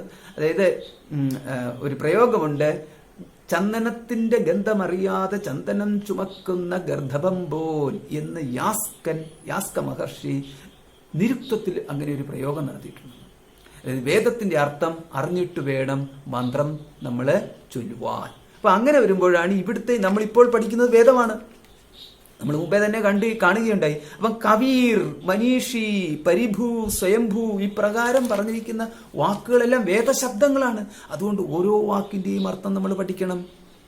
അപ്പൊ നമ്മൾ ശുദ്ധമെന്ന് പറയുമ്പോൾ ഇവിടെ കാരണശരീരത്തെയും അതിക്രമിച്ചു നിൽക്കുന്നവൻ, അസ്നാവിരം എന്ന് പറയുമ്പോൾ സ്ഥൂല ശരീരത്തെയും അതിക്രമിച്ചു നിൽക്കുന്നവൻ, അകായം എന്ന് പറയുമ്പോൾ സൂക്ഷ്മ ശരീരത്തിനെ അതിക്രമിച്ചു നിൽക്കുന്നവൻ, അസ്നാവിരം സ്ഥൂല ശരീരം, അകായം സൂക്ഷ്മ ശരീരത്തെയും അതിക്രമിച്ചു നിൽക്കുന്നവൻ എന്ന് പറയുമ്പോൾ അത് തന്നെയാകുന്നു ശുദ്ധം. അതായത് മറ്റൊരു ജീവാത്മാവായിട്ട് മറ്റൊരു വ്യക്തിസ്വരൂപമായിട്ട് എടുക്കുവാൻ സാധിക്കുന്ന ഒന്നല്ല നമുക്ക് ഇവിടെ ഈശാവാസ്യ ഉപനിഷത്തിലൂടെ ഈശ്വരനെ വ്യക്തമാക്കി തന്നിരിക്കുന്നു. മറ്റൊന്നായിട്ട് നമ്മുടെ മുമ്പിൽ വരുന്ന ഒരു വ്യക്തിസ്വരൂപമല്ല ഇവിടെ.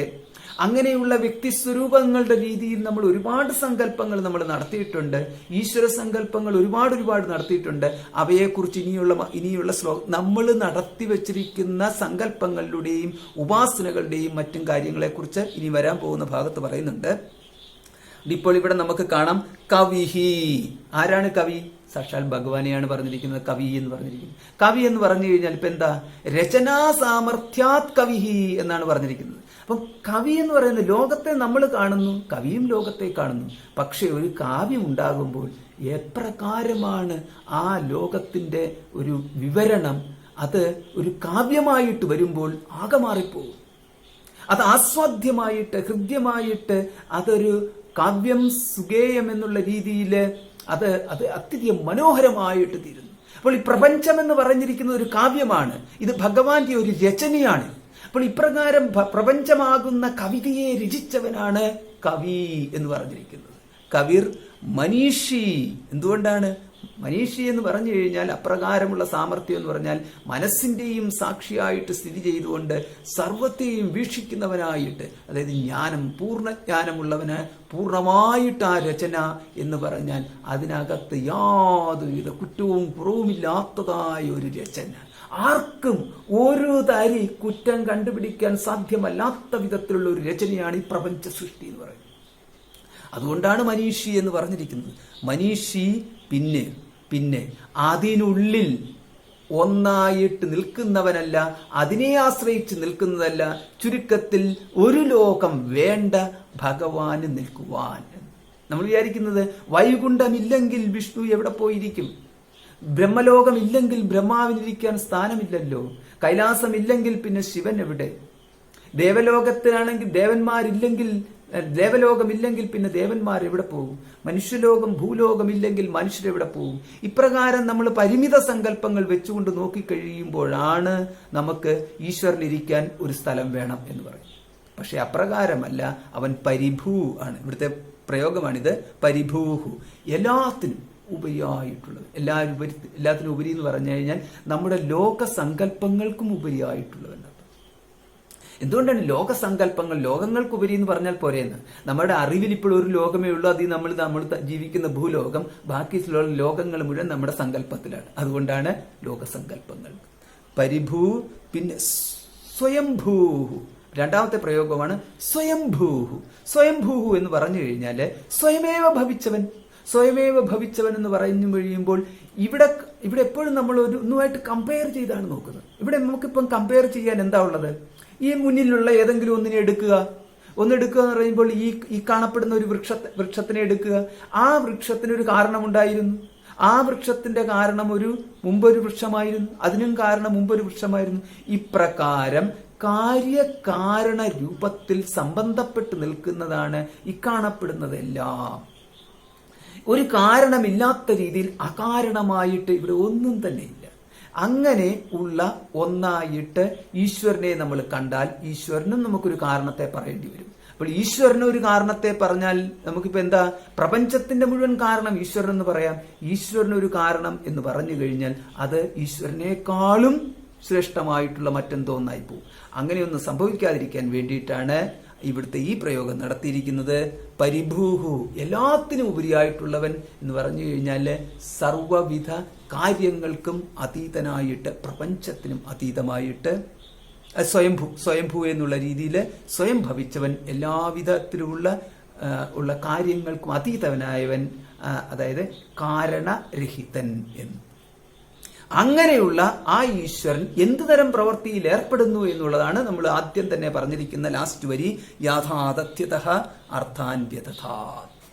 സംവത്സരാദി പ്രജാപതിമാർക്കായിട്ട് അവരുടെ കർത്തവ്യങ്ങളെ വിഭജിച്ചു കൊടുത്തു എന്ന്. എല്ലാത്തിൻ്റെയും ഉപരി വർത്തിക്കുന്നു, പക്ഷെ എല്ലാത്തിലും ഒരു നോട്ടമുണ്ട് എന്ന് സാരം. അപ്പം ഈശ്വരന് ഇനി എൻ്റെ സൃഷ്ടിയെല്ലാം കഴിഞ്ഞു, ഇനി ഞാൻ വിശ്രമിക്കാൻ പോവുകയാണ് എന്ന രീതിയിൽ അവിടെ സ്ഥിതി ചെയ്യുന്നില്ല എന്ന് സാരം. സമസ്തത്തെയും അതിക്രമിച്ചു നിൽക്കുന്നു എങ്കിൽ കൂടിയും സമസ്ത പ്രപഞ്ചത്തിലും സദാ ജാഗ്രവാനായിട്ട്, എല്ലാത്തിനെയും അറിയുന്നവനായിട്ട്, സാക്ഷിയായിട്ട്, സാക്ഷി എന്ന് പറയുമ്പോൾ എല്ലാം കാണുന്നവനായിട്ട്, എല്ലാം അറിയുന്നവനായിട്ട് അപ്രകാരം സ്ഥിതി ചെയ്യുന്നു. ഈ സാക്ഷി എന്ന് പറഞ്ഞു കഴിഞ്ഞാൽ നമുക്ക് ഇന്ന് നമ്മുടെ വ്യവഹാരത്തിലുള്ള സാക്ഷിയെ പോലല്ല.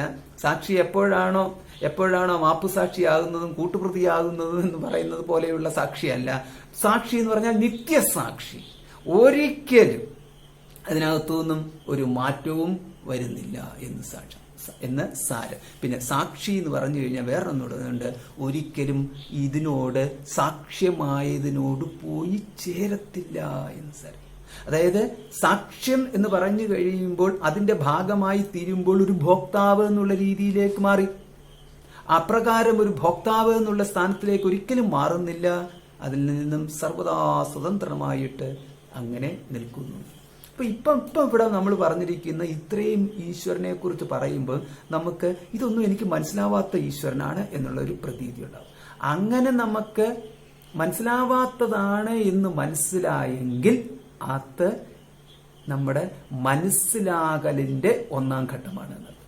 അപ്പൊ ഇവിടെ മനസ്സിലാകൽ എന്ന് പറഞ്ഞു കഴിഞ്ഞാൽ, മനസ്സിലായി എന്ന് പറഞ്ഞാൽ എനിക്ക് മനസ്സിലായിട്ടില്ല, മനസ്സിലായില്ല എന്ന് പറഞ്ഞാൽ നമ്മൾ അറിയാൻ ശ്രമിച്ചു, അപ്പോഴാണ് നമുക്ക് അറിയേണ്ടതുണ്ട് എന്ന് മനസ്സിലായി. ആ മനസ്സിലാവലാണ് നമ്മുടെ മനസ്സിലാവലിന്റെ ഒന്നാം ഘട്ടം.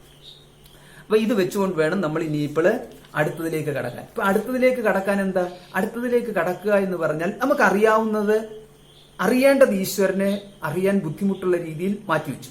ഓക്കെ, അങ്ങനെയാണെങ്കിൽ അറിയാവുന്ന ഉപായങ്ങൾ എന്തൊക്കെയാണ് അത് നമുക്ക് നോക്കാം. അത് വെച്ചിട്ട് നമുക്ക് അറിയാവുന്ന ഉപായങ്ങൾ വെച്ചുകൊണ്ട് ഈശ്വരനെ ഒന്ന് പരിശോധിച്ച് നോക്കാം, അറിയാൻ പറ്റുമോ എന്ന്. അതാണ് അടുത്ത മന്ത്രങ്ങളിലൂടെ നമുക്ക് ഇവിടെ ഋഷി ഒന്ന് നമ്മളെ അതിലൂടെ കൊണ്ടുപോകുന്നു. 10ാമത്തെ മന്ത്രം, അന്യദേവാഹുരവിദ്യയ അന്യദേവാഹുർവിദ്യയ അന്യദാഹുരവിദ്യയ ഇതി ശുശ്രുമധീരാണാം ഏനസ്തദ്വിചചക്ഷിരേ. വിചചക്ഷിരേ, ഏറ്റവും അവസാനത്തെ വാക്ക് വിചചക്ഷിരേ എന്ന് പറഞ്ഞാൽ വിവരിച്ച് പറഞ്ഞു തന്നിട്ടുണ്ട്. ആര്? സോറി, ഒരു മന്ത്രം എപ്പോഴും ഈ പേജ് മറിഞ്ഞു. 9ാമത്തെ മന്ത്രം, അന്ധം തമഃ പ്രവിശന്തി യേ അവിദ്യാമുപാസത്തെ തതോ ഭൂയ ഇവതേ തമഃ യൗ വിദ്യായാം വ്രതാഃ. അപ്പൊ ഈ പറഞ്ഞിരിക്കുന്ന ഇത്, അതായത് നമുക്കറിയാവുന്ന ഉപായം, ഈ അറിയാവുന്ന ഉപായത്തിനെ ഇവിടെ ഋഷി 2 വാക്കുകളിലൂടെ പരാമർശിച്ചിരിക്കുകയാണ്. അവിദ്യ, വിദ്യ എന്ന്. അപ്പൊ ഈ മന്ത്രത്തിന്റെ തുടർച്ചയാണ് അടുത്ത മന്ത്രവും. അപ്പൊ അടുത്ത മന്ത്രവും കൂടെ നമുക്ക് ഇതിന്റെ കൂട്ടത്തിൽ തന്നെ ഒന്ന് വായിച്ചു പോകാം. അന്യദേവാഹുർവിദ്യയ അന്യദാഹുരവിദ്യ ഇതി ശുശ്രുമധീരാണാം ഏനസ്തത് വിചക്ഷരേ. 2 മന്ത്രത്തെയും കൂടെ നമ്മൾ ഒന്നായിട്ട് കാണുന്നു. അപ്പൊ ഇത് ഞങ്ങൾക്ക് മുൻപ് ആചാര്യന്മാരാൽ പറയപ്പെട്ട് നൽകിയിട്ടുണ്ട്. നമുക്ക് ഒന്നാമത്തെ മന്ത്രത്തിലേക്ക് വരാം. അന്ധം തമഃ പ്രവിശന്തി. അന്ധം തമഃ, അന്ധകാരത്തിലേക്ക് പ്രവേശിക്കുന്നു. പ്രവിശന്തി യേ അവിദ്യാം ഉപാസത്തെ. യാതൊരുവനാണോ അവിദ്യയെ ഉപാസിക്കുന്നത്. തതോ ഭൂയ ഇവതേ തമഃ. തതഃ അതിനേക്കാളും, ഭൂയ ഇവ അതിനേക്കാളും കൂടിയതായിട്ട്, തമഃ തമസിനെ, യ ഉ വിദ്യായാം രതാഃ. വിദ്യായാം രതാഃ, വിദ്യ അതിലും കൂടുതലായിട്ടുള്ള ഇരുട്ടിനെ വിദ്യയെ ഉപാസിക്കുന്നവൻ പ്രാപിക്കുന്നു. അപ്പൊ ഇവിടെ നമ്മളൊന്ന് സൂക്ഷിച്ചു നോക്കി, എന്താ ഇവിടെ പറഞ്ഞിരിക്കുന്നത്? ഒറ്റ വരിയിൽ പറഞ്ഞ ഇപ്രകാരമാണ്: അവിദ്യയെ ഉപാസിക്കുന്നവൻ കൂരിരുട്ടിലേക്ക് പോകുന്നു, അതിലും കൂടിയ ഇരുട്ടിലേക്ക് വിദ്യയെ ഉപാസിക്കുന്നവൻ പോകുന്നു. ആ ഉപാസിക്കുക എന്ന് പറഞ്ഞു കഴിഞ്ഞാൽ ആശ്രയിക്കുന്നവൻ എന്നർത്ഥം. അപ്പോൾ അവിദ്യയെ ആശ്രയിക്കുന്നവൻ ഇരുട്ടിലേക്ക് പോകുന്നു, വിദ്യയെ ആശ്രയിക്കുന്നവൻ അതിലും കൂടിയ ഇരുട്ടിലേക്ക് പോകുന്നു. ഇത് കേട്ട് കഴിയുമ്പോൾ നമുക്ക് അവിദ്യയെ ആശ്രയിക്കുന്നവൻ ഇരുട്ടിലേക്ക് പോകുന്നു നമുക്ക് മനസ്സിലാക്കാം. വിദ്യയെ ആശ്രയിക്കുന്നവൻ എങ്ങനെയാണ് ഇരുട്ടിലേക്ക് പോകുന്നത് എന്ന് നമുക്ക് സംശയം വരാം. അപ്പൊ ഈ സംശയം വരുന്നതിന്റെ അർത്ഥം എന്താ? അവിദ്യ എന്ന് പറഞ്ഞാൽ എന്താണെന്ന് നമുക്കറിയാം, വിദ്യ എന്ന് പറഞ്ഞാൽ എന്താണെന്ന് നമുക്ക് അറിയാം. ആ അറിവാണ് നമുക്ക് പ്രശ്നം. അവിടെ നമുക്ക് അറിയണ്ട. വിദ്യ എന്ന് പറഞ്ഞാൽ ഋഷി പറഞ്ഞിരിക്കുന്നതാണ്, അതുകൊണ്ട് നമുക്കറിയാവുന്ന വിദ്യ അല്ല ഇവിടെ പറഞ്ഞ വിദ്യ. അവിദ്യ എന്ന് പറഞ്ഞാൽ ഉപനിഷത്ത് പറഞ്ഞിരിക്കുന്ന അവിദ്യയാണ്, അതുകൊണ്ട് നമുക്കറിയാവുന്ന വിദ്യയല്ല ഇവിടുത്തെ അവിദ്യ. ഇത്രയും അറിഞ്ഞു കഴിഞ്ഞാൽ നമുക്ക് മനസ്സിലാകാം, ഉപനിഷത്തുകളിലെ വൈദിക സാഹിത്യത്തിലെ ആധ്യാത്മിക ഗ്രന്ഥത്തിലെ പറയുന്നതായ ഒരു വാക്കും നമുക്ക് അറിയാമെന്ന് അഭിമാനിക്കരുത്. അവ അറിയണമെന്നുണ്ടെങ്കിൽ അവ പറഞ്ഞിരിക്കുന്നിടത്ത് തന്നെ പോയിട്ട് അവ പറഞ്ഞിരിക്കുന്നത് എന്താണ് എന്ന് മുമ്പ് പറഞ്ഞിരിക്കുന്ന ആചാര്യന്മാരാൽ അത് പറഞ്ഞപ്പെട്ടിരിക്കുന്ന വിഷയം നമ്മൾ അവിടെ നിന്ന് ഗ്രഹിക്കണം. അപ്പൊ നമുക്ക് നോക്കാം. ഇവിടെ എന്താണ് പറഞ്ഞിരിക്കുന്നത്? അവിദ്യയെ ഉപാസിക്കുന്നവൻ എന്നർത്ഥം. നമ്മൾ പറഞ്ഞു നമുക്കറിയാവുന്ന ഉപായം എന്താ? 2 എണ്ണമാണുള്ളത്. അറിയാവുന്ന ഉപായം എന്ന് പറഞ്ഞു കഴിഞ്ഞാൽ നമുക്ക് ക്ഷേത്രത്തിൽ പോയി ഭഗവാനെ ഭജിച്ചു, അതൊന്ന്. പിന്നെ എന്ന് പറഞ്ഞു കഴിഞ്ഞാൽ നമ്മുടെ വീട്ടിലെ കുടുംബകാര്യങ്ങൾ നോക്കി. അപ്പൊ ഇവിടെ 2 തരത്തിൽ നമുക്ക് എടുക്കാം. ഒന്ന്, എല്ലാവിധത്തിലുള്ള വ്യാവഹാരികമായ കർമ്മങ്ങൾ ചെയ്യുന്നു. 2, ആധ്യാത്മികമായിട്ടുള്ള നമുക്ക് ശരിയെന്ന് തോന്നുന്ന വിധത്തിലുള്ള ഉപാസനകൾ ചെയ്യുന്നു. ഇപ്രകാരം 2ആയിട്ട് നമുക്ക് എടുക്കാം. ഇതാണ് നമുക്ക് അറിയാവുന്ന ഉപായം. ഇതിലൂടെയാണ് നമ്മൾ ഈശ്വര അനുഗ്രഹം നേടണമെന്നും ഈശ്വര പ്രാപ്തി നേടണമെന്നൊക്കെ നമ്മൾ എടുത്തു വെച്ചിരിക്കുന്നത്. ഇനിയിപ്പോൾ നമുക്ക് ഈ അവിദ്യ എന്ന് പറയുന്നത് എന്താണെന്ന് നമുക്ക് നോക്കാം. ആദ്യം നമുക്ക് വിദ്യ എന്ന് പറയുന്നത് എന്താണെന്ന് നോക്കാം. വിദ്യ എന്ന് പറഞ്ഞാൽ ഈ ശാസ്ത്രത്തില്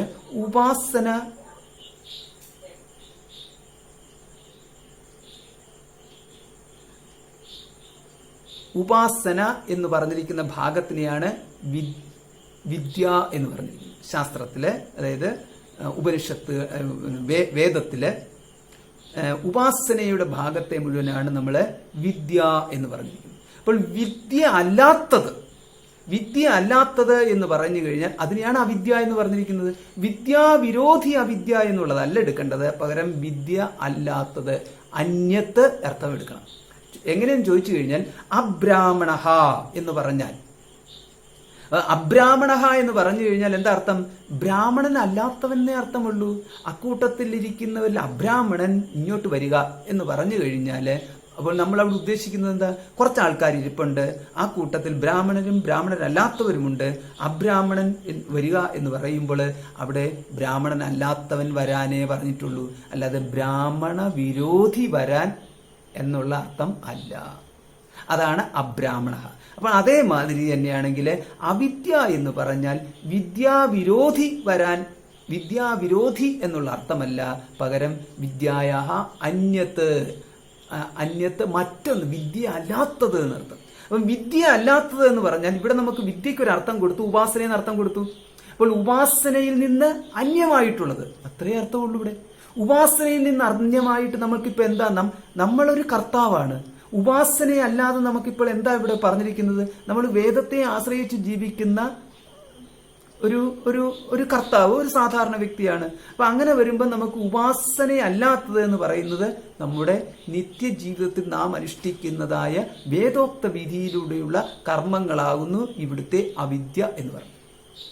അപ്പൊ ഇവിടെ നമ്മളിപ്പോ എന്താ പറഞ്ഞത്? അവിദ്യ എന്ന് പറഞ്ഞാൽ വിദ്യാവിരോധി അവിദ്യ അല്ല, പകരം വിദ്യയിൽ നിന്നും ഭിന്നമായിട്ടുള്ള അവിദ്യ, കർമ്മ എന്നർത്ഥം. അതായത് കർമ്മശാസ്ത്രത്തിനെയാണ് അവിദ്യ എന്ന് പറഞ്ഞിരിക്കുന്നത്, ഉപാസനാ ശാസ്ത്രത്തിനെയാണ് വിദ്യ എന്നും പറഞ്ഞിരിക്കുന്നത്. ഇനിയിപ്പോൾ നമ്മൾ വ്യാവഹാരിക ലോകത്തിലാണെന്നുണ്ടെങ്കിൽ നമ്മൾ ജീവിച്ചുകൊണ്ടിരിക്കുന്ന സന്ദർഭത്തിൽ നമ്മൾ ധാരാളം കർമ്മങ്ങൾ ചെയ്തുകൊണ്ടിരിക്കുന്നു. ആ കർമ്മങ്ങൾ മുഴുവൻ രണ്ട് വിധത്തിലുള്ള ഫലങ്ങളെ നൽകുന്നു. ആ രണ്ട് വിധത്തിലുള്ള ഫലങ്ങൾ എന്ന് പറയുന്നതാണ്, ഒന്ന് പുണ്യം, രണ്ടാമത്തേത് പാപം. അപ്പം പുണ്യവും പാപത്തെയും സമൃദ്ധമായിട്ട് ജനിപ്പിക്കത്തക്ക വിധത്തിൽ നമ്മൾ കർമ്മങ്ങൾ ചെയ്തുകൊണ്ടേയിരിക്കുന്നു. അപ്പൊ ഇങ്ങനെ ചെയ്യുമ്പോഴാണ് ഇതിനെയാണ് പുണ്യം അധികരിച്ച് നിൽക്കത്തക്ക വിധത്തിൽ കർമ്മങ്ങൾ കൂടുതൽ നമ്മൾ ചെയ്യുമ്പോൾ അവിടെ നമ്മൾ പുണ്യമാണ് എന്ന് ഉറപ്പാക്കുന്നതായ കർമ്മങ്ങൾ മാത്രം തിരഞ്ഞെടുത്ത് ചെയ്യുമ്പോഴാണ് ഇവിടെ വേദോക്തമായ കർമ്മങ്ങളുടെ പ്രസക്തി വരുന്നത്.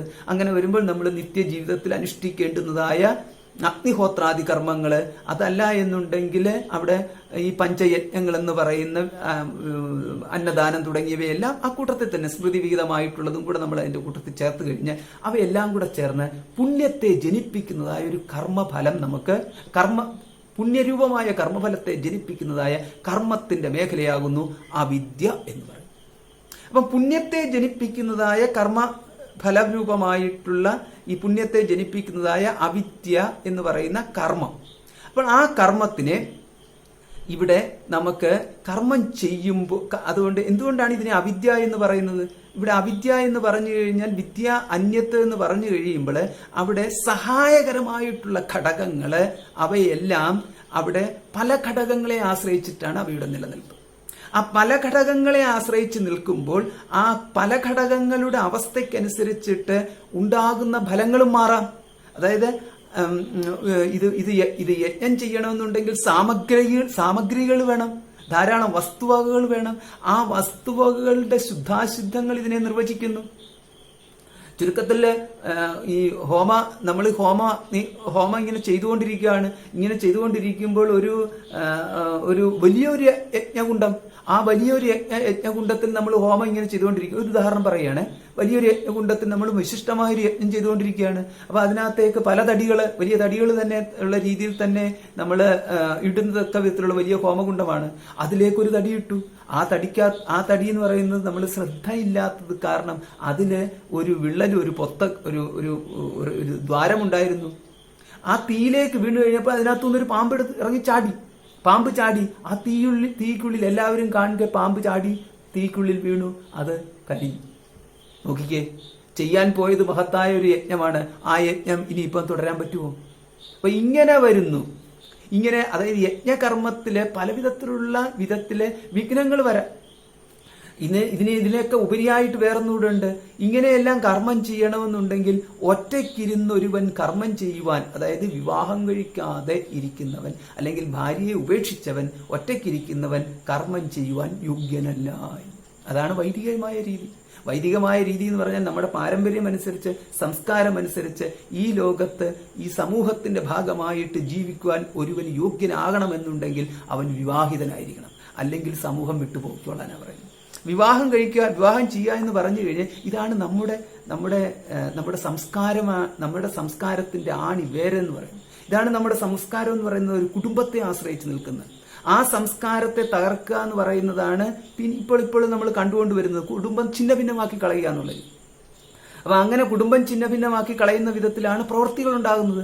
എന്തുകൊണ്ടെന്ന് ചോദിച്ചു കഴിഞ്ഞാൽ ഇവിടെ ഈ ഭാരതീയ സംസ്കാരത്തിന്റെ നിലനിൽപ്പ് കുടുംബത്തിലായതുകൊണ്ട് കുടുംബം തകർത്താൽ ഭാരതീയ സംസ്കാരം തകർക്കപ്പെടും എന്നറിയാവുന്നതുകൊണ്ട്. അപ്പൊ എന്തുകൊണ്ടെന്ന് ചോദിച്ചു കഴിഞ്ഞാൽ അത്രയ്ക്ക് വലിയ പ്രാധാന്യമാണ് അവിടെ ഈ ഭാര്യാഭർത്തൃ ബന്ധരൂപമായിട്ടുള്ള ദാമ്പത്യത്തിന് കൊടുത്തിരിക്കുന്നത്. ആ ദാമ്പത്യത്തിന് കൊടുത്തിരിക്കുന്ന പ്രാധാന്യത്തില് വളരെ വ്യക്തമായിട്ട് തന്നെ ഈ ഉപനിഷത്ത്, ഈ ശാസ്ത്രങ്ങളിലെല്ലാം, അതും പ്രത്യേകിച്ച് സ്മൃതികളില് വളരെ വ്യക്തമായിട്ട് തന്നെ പറഞ്ഞിട്ടുണ്ട് എത്രത്തോളം പ്രാധാന്യം ഈ ദാമ്പത്യത്തിന് കൊടുത്തിരിക്കുന്നു എന്ന് ചോദിച്ചു കഴിഞ്ഞാൽ ദാമ്പത്യത്തിന്റെ നിലനിൽപ്പ് പുരുഷൻ സ്ത്രീയെ എങ്ങനെ സമീപിക്കുന്നു എന്നതിനെ ആശ്രയിച്ചിരിക്കുന്നു. പുരുഷൻ സ്ത്രീയെ എങ്ങനെ സമീപിക്കുന്നു എന്ന് ചോദിച്ചു കഴിഞ്ഞാൽ ബഹുമാനത്തോടു കൂടിയിട്ട് സ്ത്രീയെ സമീപിക്കുവാൻ പുരുഷനെ പഠിപ്പിച്ചുകൊണ്ട് ഒരു കുടുംബം നിലനിൽക്കുവാൻ എപ്രകാരമാണ് സ്ത്രീയും പുരുഷനും അവിടെ പരസ്പര ബഹുമാനത്തോടു കൂടിയിട്ട് വർത്തിക്കണം എന്നുള്ളത് പഠിപ്പിക്കുന്ന ഒരു ആധ്യാത്മിക ശാസ്ത്രമായിരുന്നു നമുക്കിവിടെ ഉണ്ടായിരുന്നത്. അത് മുഴുവൻ തകർത്തു കളഞ്ഞു. അത് തകർത്തു കളയെന്ന് പറഞ്ഞാൽ ആ ഗ്രന്ഥങ്ങളെ തന്നെ തകർത്തു കളഞ്ഞു. അത് മുഴുവൻ സമൂഹത്തിൽ ഒരിക്കലും പടരാത്ത വിധത്തിൽ നമ്മുടെ പഠന രീതിയിൽ നിന്നെല്ലാം മാറ്റിക്കളഞ്ഞു. ഇപ്പൊ ഉദാഹരണത്തിനാണെന്നുണ്ടെങ്കിൽ ഒരു ശ്ലോകം ഞാൻ പറയാം മനുസ്മൃതിയിൽ നിന്ന്. അന്യോന്യസ്യ അവ്യഭിചാരോ ഭവേദാമരണാന്തികഃ യേഷു ധർമ്മ സമാസേന ജ്ഞേയ സ്ത്രീ പുംസയോഃ പരഃ. അപ്പൊ സ്ത്രീ പുരുഷന്മാരുടെ ഒരു ദാമ്പത്യ ബന്ധത്തിന്റെ നിലനിൽപ്പ് എന്ന് പറയുന്നത് ഇതിനെ ആശ്രയിച്ചിരിക്കുന്നു എന്ന് മനുസ്മൃതിയിൽ മനു പറഞ്ഞു വെച്ചിരിക്കുന്നു. അന്യോന്യസ്യ അവ്യഭിചാരഃ ഭവേത് ആമരണാന്തികഃ. മരണം വരെയും യാതൊരു വിധത്തിലും മറ്റൊരാളിടയിൽ കയറി വരാത്ത വിധമുള്ള സ്നേഹമായിരിക്കണം എന്ന്. അതാണ് അന്യോന്യസ്യ അവ്യഭിചാരഃ എന്നർത്ഥം. വ്യഭിചാരഹ എന്ന് പറഞ്ഞാൽ മാറിപ്പോവുക എന്നർത്ഥം, തെന്നിപ്പോവുക എന്നർത്ഥം. അപ്രകാരമുള്ള ഒന്നായിരിക്കണം. അതുകൊണ്ട് ഡൈവോഴ്സ് എന്ന് പറയുന്ന ഒന്ന് ഇല്ലായിരുന്നു, ആവശ്യമില്ലായിരുന്നു, ഒരിക്കലും മാറിപ്പോകുന്നില്ല. യേഷ് ധർമ്മ സമാസേന. ഇത് നമ്മൾ സമഗ്രമായിട്ട് അറിയുന്ന വിധത്തിലായിരുന്നു അന്ന് ഇവിടെ ധർമ്മശാസ്ത്രങ്ങൾ പ്രവർത്തിച്ചിരുന്നത്. ജ്ഞേയ സ്ത്രീ പുംസയോഃ പരഃ എന്നാണ് പറഞ്ഞിരിക്കുന്നത്. ഇത് പുരുഷന് മാത്രം ബാധകമെന്നോ സ്ത്രീക്ക് മാത്രം ബാധകമോ എന്നല്ല, സ്ത്രീ പുരുഷന്മാർക്ക് ഒരുപോലെ ബാധകമായിട്ടുള്ളത് ജ്ഞേയ സ്ത്രീ പുംസയോഃ പരഃ. ഇതിങ്ങനെ പറയുമ്പോൾ ഉടൻ തന്നെ നമ്മൾ അങ്ങനെ സംഭവിച്ചില്ലേ ഇങ്ങനെ സംഭവിച്ചില്ലേ എന്ന് ചോദിച്ചുകൊണ്ട് ആരോ എഴുതി വെച്ചിരിക്കുന്ന കഥകൾ കൊണ്ടുവരും. കഥകളും ചരിത്രങ്ങളും എന്ന് പറയുന്നത് 5000 വർഷത്തെയും 10000 വർഷത്തെയും ചരിത്രത്തിൽ നമുക്കറിയാം കഥകൾ എത്രയുണ്ടാവാൻ, അതിൽ നിലനിൽക്കുന്നത് എത്രയുണ്ടാവാം. ഒരിക്കലും നല്ല കാര്യങ്ങൾ ഒരു സമൂഹത്തിൽ കാട്ടുതീ പോലെ പടരുന്ന ഒരു സംഭവമായിട്ട് മാറത്തില്ല. ഒറ്റപ്പെട്ട സംഭവങ്ങളായിരിക്കും ഇവിടെ ഈ ഭാവിയിൽ അവശേഷിക്കുന്നതായിട്ടുണ്ടാകുന്നു എന്ന് പറഞ്ഞു കഴിഞ്ഞാൽ നമ്മൾക്ക് എപ്പോഴും കാണാം. ഈ കഴിഞ്ഞ 10 വർഷത്തെ 20 വർഷത്തെയും നോക്കിക്കഴിഞ്ഞാൽ നമ്മുടെ പെട്ടെന്ന് അങ്ങോട്ട് ചിന്തിക്കാൻ പോയി കഴിഞ്ഞു കഴിഞ്ഞാൽ എന്തൊക്കെ സംഭവിച്ചു ഇന്ത്യയിൽ, ഉടൻ തന്നെ നമ്മൾ പറയുന്നത് എന്താ, ബോഫോഴ്സ് കുംഭകോണം. ഇങ്ങനെ പറഞ്ഞുകൊണ്ട് 1-2 കുംഭകോണങ്ങളുടെ പേരുകളായിരിക്കും നമ്മുടെ മുമ്പിൽ ആദ്യം ഓർമ്മ വരുന്നത്. അപ്പൊ ഇതേമാതിരിയാണ് എല്ലാവരുടെയും കയ്യിലുള്ളതെന്ന് പറഞ്ഞ കുറച്ച് കഥകളുണ്ട്. അതിനകത്ത് അത് ഒരു സമൂഹത്തിന്മേൽ ആരോപിക്കുക, അതായത് ഒരു വലിയ സംസ്കാരത്തിന്മേൽ ഇങ്ങനെയായിരുന്നു ഈ സംസ്കാരം നിലനിന്നത് എന്ന രീതിയിൽ ആരോപിക്കപ്പെട്ടു കഴിയുമ്പോൾ അതൊരു മഹാപരാധവും കൂടിയാണ് എന്ന് നമ്മൾ മനസ്സിലാക്കും. അത് ചുരുക്കത്തില് മഹാഭാരതത്തിൽ നമുക്ക് നോക്കാം. മനുസ്മൃതിയില് ഇപ്പൊ ഇങ്ങനെയാണ് മനുസ്മൃതി പറഞ്ഞിരിക്കുന്നത്. ആ ജന്മം മരണാന്തിക എന്നുള്ള പ്രയോഗമാണ് നടത്തിയിരിക്കുന്നത്, മരണം വരെ. അതുകൊണ്ട് ഇവിടെ വിട്ടുപോകുക, വേർവിട്ടു പോവുക, ഡൈവോഴ്സ് നടത്തുക എന്ന് പറയുന്ന ഒരു സംഭവമേ ഉണ്ടായിട്ടില്ല, ഉണ്ടാവേണ്ട ഒരു ആവശ്യമില്ല. അപ്പൊ ഇന്നത്തെ കാലത്ത് പറയാം അതിന് സ്വാതന്ത്ര്യമില്ലായിരുന്നു എന്നുള്ള രീതിയിൽ. അവിടെയാണ് സംസ്കാരത്തിന്റെ കുറവ് എന്ന് പറയുന്നത്. ഇനി നമുക്ക് ഈ മഹാഭാരതത്തിൽ കൊടുത്തിരിക്കുന്ന ഒരു പ്രയോഗം നമുക്ക് കാണാം. മഹാഭാരതം ശാന്തി പർവ്വത്തിലെ 144 അധ്യായത്തില് അവിടെ പറയുകയാണ് എങ്ങനെയായിരിക്കണം കുടുംബബന്ധം എന്നുള്ളത്. ഇതൊക്കെ എന്ന് പറഞ്ഞു കഴിഞ്ഞാൽ ആ കുടുംബം ശരിയായെങ്കിൽ മാത്രമേ നമ്മുടെ കർമ്മം ശരിയായി എന്ന് പറയാൻ പറ്റത്തുള്ളൂ. അതുകൊണ്ട് ഭാര്യയുടെ സഹായത്തോടു കൂടി മാത്രമേ വൈദിക കർമ്മങ്ങൾ പൂർത്തീകരിക്കാൻ സാധ്യമാവത്തുള്ളൂ. അതുകൊണ്ട് ഭാര്യ എന്ന് പറയുന്നത് പുരുഷന്റെ ഹിതത്തെ അനുസരിച്ച് പ്രവർത്തിക്കുന്ന വ്യക്തിയായിരിക്കണം. അതേമാതിരിയുള്ള പുരുഷൻ സ്ത്രീയോട് എങ്ങനെ സമീപിക്കണം, ബഹുമാനത്തോടുകൂടി സമീപിക്കണം. ഈ മാതിരിയുള്ള പ്രയോഗം നമുക്ക് മഹാഭാരതത്തിൽ കാണാം. അവിടെ പറഞ്ഞിരിക്കുകയാണ്, അവളില്ലായികിലോ മേട പോലും കാടാണു നിശ്ചയം. അവളെന്ന് ഉദ്ദേശിക്കുന്ന ഭാര്യയാണ്, ഇതിന്റെ മലയാള പരിഭാഷയിലാണ്. അവളില്ലായികിലോ മേട പോലും കാടാണു നിശ്ചയം. ധർമാർത്ഥ കാമകാലത്തു തുണയാണിന്നു ഭാര്യ താൻ. അപ്പം ധർമ്മ അർത്ഥ കാമം ഈ മൂന്നിന്റെയും കാലത്ത് മോക്ഷത്തെ പരാമർശിച്ചിട്ടില്ല കേട്ടോ. മോക്ഷാർത്ഥിക്ക് ഭാര്യയെ വേണ്ട, അതാണ്. മോക്ഷത്തിന് ഭാര്യ ആവശ്യമില്ല. പക്ഷേ ധർമാർത്ഥ കാമകാലത്ത് തുണയാണിന്നു ഭാര്യ താൻ. അവിടെ സഹായം എന്ന് പറയുന്നത് ഭാര്യ. ഇത് പുരുഷനായിട്ട് പറഞ്ഞിരിക്കുന്നതാണ്. വിദേശയാത്രയാൽ അവന് വിശ്വാസമേകുമ്പോൾ, അതുപോലെ നമ്മൾ ദേശം വിട്ട് ദേശത്തിലേക്ക് പോകുമ്പോൾ വിശ്വസിക്കാൻ പറ്റുന്ന ഒരാൾ എന്ന് പറയുന്നത് ഭാര്യയാണ്. അതാണ് വിദേശയാത്രയിൽ അവന് വിശ്വാസമേകുമ്പോൾ. കൂടെ നമുക്ക് രണ്ടുപേര്, അതുകൊണ്ടാണ് യാത്രകളിലൊക്കെ എപ്പോഴും എന്ന് പറയുന്നത് രണ്ടുപേര് വേണമെന്ന് പറയാൻ കാരണം അത് ഭാര്യ ഭർത്താക്കന്മാർ തന്നെ ആയിരിക്കണം എങ്കിൽ അത്യുത്തമം എന്ന്. ഭാര്യയോ പെരുതാം സ്വത്ത് പുരുഷൻ എന്ന് ചൊൽവതാം. അടുത്ത വാക്കുണ്ട്. അതുകൊണ്ട് ഇവിടെ പറഞ്ഞിരിക്കുന്ന എന്താ? ഭാര്യയോ പെരുതാം സ്വത്ത് പുരുഷൻ എന്ന് ചൊൽവതാം. പുരുഷൻ തന്റെ ഏറ്റവും വലിയ സ്വത്ത് ഭാര്യ എന്ന് കരുതണം. ബാക്കിയുള്ള സകല സ്വത്തുക്കളും ഉപേക്ഷിച്ചാണെങ്കിലും ശരി ഭാര്യയെ രക്ഷിക്കുവാൻ ഒരുവന് തയ്യാറാവുന്നു. അസഹായൻ നിന്നു ലോകയാത്രാ സഹായിനി. ഒരു സഹായവുമില്ലാത്ത ഒരു നിസ്സഹായനായിട്ട് നിൽക്കുന്ന അവസരത്തിലും ആര് സഹായിക്കാനുണ്ടാവുമെന്ന? ഭാര്യയല്ലാണ്ട് മറ്റാരുമില്ല. അതുകൊണ്ട് സഹായൻ നിന്നു ലോകയാത്രാ സഹായിനി. രോഗാർത്തനും നിത്യമേവം കഷ്ടത്തിൽ പെട്ടവനുമേ. അതുപോലെ രോഗാതുരനായിട്ട് കിടക്കുമ്പോഴും സഹായിക്കാൻ ഭാര്യ മാത്രമേ ഉള്ളൂ. അതേമാതിരി കഷ്ടത്തിൽപ്പെട്ട്, അതുകൊണ്ടാണ് നമ്മൾ പറയുന്നത് പട്ടിണിയാണെന്നുണ്ടെങ്കിലും വിട്ടുപോവാത്തവളായിട്ട് നിൽക്കുന്നത് ഭാര്യയാണ്. അത്രയ്ക്ക് ഭാര്യയുടെ മഹത്വത്തെ ആവർത്തിച്ച് പറയുന്നതാണ് മഹാഭാരതം. ഇന്നത്തെ കവിതയല്ല ഇത് മഹാഭാരതമാണ് പറഞ്ഞിരിക്കുന്നത്. അപ്പൊ അപ്രകാരം ഇത് പഠിക്കുമ്പോൾ അവിടെ ഒരു ഭാര്യ എന്ന് പറഞ്ഞു കഴിയുമ്പോൾ അവിടെ ആ ഒരു വ്യക്തിക്ക് കൊടുക്കുന്ന മൂല്യത്തിന്റെ പരമകാഷ്ഠയിലേക്ക് പ്രതിഷ്ഠിക്കത്തക്ക വിധത്തിലാണ് അവിടെ രചനയുണ്ടായിരിക്കുന്നത്. അതിലാണ് നമുക്ക് സംസ്കാരം എന്ന് പറയുന്നത്. അതുകൊണ്ട് ഭാര്യ എന്ന് പറഞ്ഞു കഴിഞ്ഞാൽ ഇന്നത്തെ രീതിയിൽ ഒരു സ്ത്രീയെ അവതരിപ്പിച്ചിരിക്കുന്ന വിധത്തിലുള്ളതല്ല എന്നത്. ഇന്നത്തെ രീതിയിൽ ഭാര്യയെ അവതരിപ്പിച്ചത് കാരണമാണ് ഇവിടെ സ്ത്രീ ശാക്തീകരണം തുടങ്ങിയിട്ടുള്ളതിന്റെ തന്നെ ആവശ്യങ്ങളൊക്കെ തന്നെ വരുന്നത്. അവിടെയാണ് സ്ത്രീകൾ സമൂഹത്തിൽ ഇറങ്ങി പ്രതികരിക്കണമെന്നും വീട്ടിൽ തന്നെ പ്രതികരിക്കണം തുടങ്ങിയിട്ടുള്ള രീതിയിൽ വരുന്നത്, ഈ അടിച്ചമർത്തലുകൾ വരുന്നത് തുടങ്ങിയിട്ടുള്ള രീതിയിൽ വരുന്നത് ഇപ്രകാരം ഒരു ദൃഷ്ടിയില്ലാത്തത് കൊണ്ടാണ്. പുരുഷൻ നീ ഭാര്യയെ പോലെ മറ്റൊന്നില്ല മരുന്നിഹ. അതുകൊണ്ട് പുരുഷൻ സ്ത്രീയെ കാണേണ്ടത് എങ്ങനെയാണെന്ന് ഒരു സിദ്ധൌഷധമായിട്ട് കാണണം. സിദ്ധൌഷധം എന്ന് പറയുന്നത് സർവ്വരോഗ ശമനമായിട്ട് കാണണം എന്ന് പറയുമ്പോൾ ഏകാശ്രയമായിട്ട് കാണണമെന്നാ അപ്രകാരം പറഞ്ഞിരിക്കുമ്പോൾ ഏകാശ്രയം എന്ന് പറഞ്ഞ ജീവരക്ഷാ മരുന്നായിട്ട് കാണണം. അപ്പോൾ ജീവരക്ഷാ മരുന്നായിട്ട് കാണുന്ന ഒരു ഭാര്യയെ അപ്രകാരം കണ്ടു കഴിയുമ്പോൾ അവിടെ എവിടെയാണ് സ്ത്രീ പീഡനം എന്ന് പറയുന്നത് നടക്കുക? സർവത്തിൻ്റെയും ഉപരിയായിട്ട് ഏറ്റവും ഉത്കൃഷ്ട ഭാവത്തിലാണ് സ്ത്രീയെ അവിടെ പ്രതിഷ്ഠിച്ചിരിക്കുന്നത്. ഇതെല്ലാം പുരുഷൻ സ്ത്രീയെ കാണേണ്ട വിധമാണ്. അതുപോലെ ഭാര്യയ്ക്കൊക്കും ബന്ധുവില്ലിങ് ഭാര്യ അഭയാം ഗതി. അപ്പൊ മറ്റു ബന്ധുക്കളുടെ മുമ്പിൽ വെച്ച് അവിടെ എനിക്ക് ഭാര്യയെക്കാളും പ്രിയപ്പെട്ടവരാണ്, എൻ്റെ അമ്മയാണ് എനിക്ക് ഭാര്യയെക്കാളും വലുത്, എൻ്റെ അച്ഛനാണ് എനിക്ക് ഭാര്യയെക്കാളും വലുത്, എൻ്റെ അമ്മാവനാണ് ഭാര്യയെക്കാളും വലുത് എന്ന് പറഞ്ഞ ആളാവാൻ നോക്കേണ്ട. ഭാര്യയ്ക്കൊക്കും ബന്ധുവില്ല ഇങ് ഭാര്യ അഭയാംഗതി. അതുകൊണ്ട് ആരെയും ഉപേക്ഷിച്ചാണെന്നുണ്ടെങ്കിലും അവിടെ ഭാര്യയെ ഒരിക്കലും ഉപേക്ഷിക്കരുത് എന്നർത്ഥം. പക്ഷേ അതിന്റെ കൂട്ടത്തില് പറയുന്നുണ്ട്, അങ്ങനെയാണെങ്കിൽ ഭാര്യ വളരെ മോശമായിട്ടാണ് പെരുമാറുന്നെങ്കിലോ? അതിന് പറയുന്നുണ്ട് അടുത്ത വരി പറയുന്നുണ്ട്, ഭാര്യയ്ക്കൊക്കും ബന്ധുവല്ലിങ് ഉലകിൽ ധർമ്മസംഗ്രഹേ. എന്തിനാണ് ഭാര്യ ഇത്ര വലിയ പ്രാധാന്യത്തോടുകൂടിയിരിക്കുന്നത്? ധർമ്മത്തെ ഗ്രഹിക്കുന്നതിന്.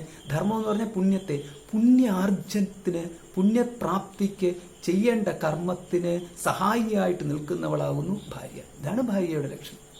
എന്നിട്ടോ അപ്രകാരമുള്ള ഭാര്യ എന്ന് പറഞ്ഞാൽ എങ്ങനെയായിരിക്കണം ഭാര്യ ഭർത്താവിനോട് പെരുമാറേണ്ടത്? ഭവനത്തിൽ സ്വാധി ഇഷ്ടം ചൊല്ലും ഭാര്യ പെടായിക്കിലോ അവൻ കാടുകേറേണം ഭവനം കാടുപോലെയാ. അതായത് പ്രിയവാക്കു ചൊല്ലാത്ത ഭാര്യയാണ് ഗൃഹത്തിലുള്ളത് എങ്കിൽ ഭവനത്തിൽ, അതേപോലെ സാധു എന്നുള്ള രീതിയിൽ, അതായത് മംഗളകരമായ രീതിയിൽ മുഖം പ്രസന്നമാക്കി നിർത്തിക്കൊണ്ട് മംഗളകരമായ രീതിയിൽ ഭർത്താവിനെ ശുശ്രൂഷിക്കാൻ വിമുഖത കാണിക്കുന്ന ഭാര്യയാണ് എങ്കിൽ ഇഷ്ടവാക്കുകൾ പറയാൻ വിമുഖത കാണിക്കുന്ന, എപ്പോഴും കുറ്റവും കുറവും പറയുന്ന വിധത്തില് പരിഹാസസൂചകമായിട്ട് ഒന്ന് പറഞ്ഞ് രണ്ടാമത്തേനുടനെ പരിഹാസത്തിനുള്ള ഒരു അവസരമായിട്ട് കിട്ടുന്ന ഭാര്യയാണ് ഉള്ളതെങ്കിൽ സ്വമഹിമയും സ്വഗോത്രമഹിമയും സ്വകുലമഹിമയും സ്വബന്ധുമഹിമയും തന്നെ പറഞ്ഞുകൊണ്ട് ഭർത്തൃമഹിമയും ഭർത്തൃ വീട്ടുകാരുടെ മഹിമയും ഇടിച്ചു താഴ്ത്തുന്നവളായിട്ടുള്ള ഒരു ഭാര്യയാണ് ഉള്ളതെങ്കിൽ അതൊക്കെയാണ് ഇഷ്ടം ചൊല്ലും എന്നുള്ള പ്രയോഗത്തിലുള്ളത്. അപ്പോൾ ഭവനത്തിൽ സ്വാധി ഇഷ്ടം ചൊല്ലും ഭാര്യ പെടായിക്കലോ. അപ്രകാരം ഇഷ്ടം പറയുന്ന ഭാര്യ അല്ലാത്ത പക്ഷം അവൻ കാട് കയറണം. അവിടെ പിന്നെ വ്യാസമഹർഷി മഹാഭാരതത്തിൽ വേറെ ഉപായമൊന്നും കണ്ടില്ല. പറഞ്ഞിരിക്കുന്നത് അവൻ കാട് കയറണം എന്ന് പറഞ്ഞാൽ നിനക്ക് പിന്നെ ഇവിടെ ഈ ലോകത്തോടെ തന്നെ ഭാര്യയെ വിട്ടിട്ട് വേറൊരു ഭാര്യയെ തേടാനല്ല പറഞ്ഞത്. പകരം എന്ന് പറഞ്ഞാൽ ഒരു ഭാര്യയുടെ ഒപ്പവും വസിക്കുവാൻ നീ യോഗ്യനല്ല, അതുകൊണ്ട് കാട് കയറിക്കോളാനാണ് പറഞ്ഞത്. അതുകൊണ്ട് ഭാര്യ എന്ന് പറഞ്ഞു കഴിഞ്ഞാൽ അത്രയ്ക്ക് വലിയ പ്രാധാന്യമാണ് മഹർഷി അവിടെ കൊടുത്തത്. അവൻ കാട് കയറണം, അല്ലെങ്കിലോ അവൻ കാട് കയറിയില്ലെങ്കിലോ അവൻ ഇരിക്കുന്നിടം കാടാകുമെന്നർത്ഥം. ഭവനം കാടുപോലെയാം എന്ന്. അവൻ കാട് കയറണം, അല്ലായെങ്കിൽ ഭവനം കാടുപോലെയാം, അവന്റെ വീട് തന്നെ അവനെ കാടാക്കി മാറ്റും. അപ്പൊ ഇപ്രകാരം പറഞ്ഞിരിക്കുന്ന ഒരു ഭാര്യാസമേതം ചെയ്യേണ്ടുന്നതായ കർമ്മങ്ങള്, വൈദിക കർമ്മങ്ങളെ ഇവിടെ ഒരൊറ്റ വാക്കിൽ പ്രയോഗിച്ചിരിക്കുന്നതാണ് അവിദ്യ എന്ന് പറയുന്നത്. ആ അവിദ്യയില് എന്ന് പറയുമ്പോൾ കർമ്മങ്ങൾ, ഈ കർമ്മങ്ങൾ നമ്മൾ അങ്ങോട്ട് വേണ്ട വിധത്തിൽ അങ്ങോട്ട് ചെയ്തു കഴിയുമ്പോൾ ഉണ്ടാകുന്ന ഒരു ദോഷം കൊണ്ട് ഉദ്ദേശിച്ച ഫലങ്ങൾ മുഴുവൻ നഷ്ടമാവുകയും ചെയ്യും. അപ്പൊ ഇപ്രകാരം എല്ലാം വരുന്നത് കൊണ്ട് എന്നിട്ട് നമ്മളൊരു പുണ്യത്തെ ലഭിച്ചു എന്ന് വിചാരിക്കുക. ആ പുണ്യം അനുഭവിച്ച് ഭാര്യയും ഭർത്താവും എല്ലാവരും കൂടെ അനുഭവിച്ചാൽ പിന്നീട് അത് തീർന്നു, പഴയ പോലെ തന്നെ വീണ്ടും ദുരിതത്തിൽ പോകുന്നു. അതായത് പകലന്തിയോളം അധ്വാനിച്ച് പണം കിട്ടി, പണം ചെലവഴിച്ചു കഴിഞ്ഞാൽ പിന്നെ അത് തീർന്നു, പിന്നെയും അധ്വാനിക്കണം. അപ്രകാരം ശാശ്വതമായ ഒരു ദീർഘകാലത്തേക്ക് നിലനിൽക്കുന്നതായ ഫലം നൽകാത്തത് കൊണ്ടാണ് ഇവിടെ ഈ ഒരു പ്രയോഗം നടത്തിയത്. അവിദ്യയെ ഉപാസിക്കുന്നവൻ അന്ധന്തമ പ്രവിശത്തി എന്ന് പറയുന്നത്. അത് ഇരുട്ടിലേക്ക് തന്നെ പോയിക്കൊണ്ടിരിക്കുന്നു. മുമ്പ് ഇരുട്ടാണ്, ജീവിതം തന്നെ ഒരു ഇരുട്ടാണ്. ദുഃഖം, ഇരുട്ടെന്ന് പറഞ്ഞാൽ ദുഃഖം, ജീവിതം തന്നെ ഒരു ദുഃഖമാണ്, നിരന്തരമായ ദുഃഖമാണ്. ഭാര്യയും ഭർത്താവും കുട്ടികളും സമൂഹവും ഒക്കെ ഉണ്ടെന്നുണ്ടെങ്കിലും മൊത്തത്തിൽ നോക്കിക്കഴിഞ്ഞാൽ ജീവിച്ചു പോകുന്നു എന്നുള്ളതല്ലാണ്ട് ഒരു നിത്യസുഖത്തിൽ ജീവിച്ചു പോകുന്നു എന്നൊന്നില്ലല്ലോ. അതുകൊണ്ടാണ് ഇവിടെ അന്ധം തമ പ്രവിശത്തി എന്നുള്ള പ്രയോഗം നടത്തിയത്.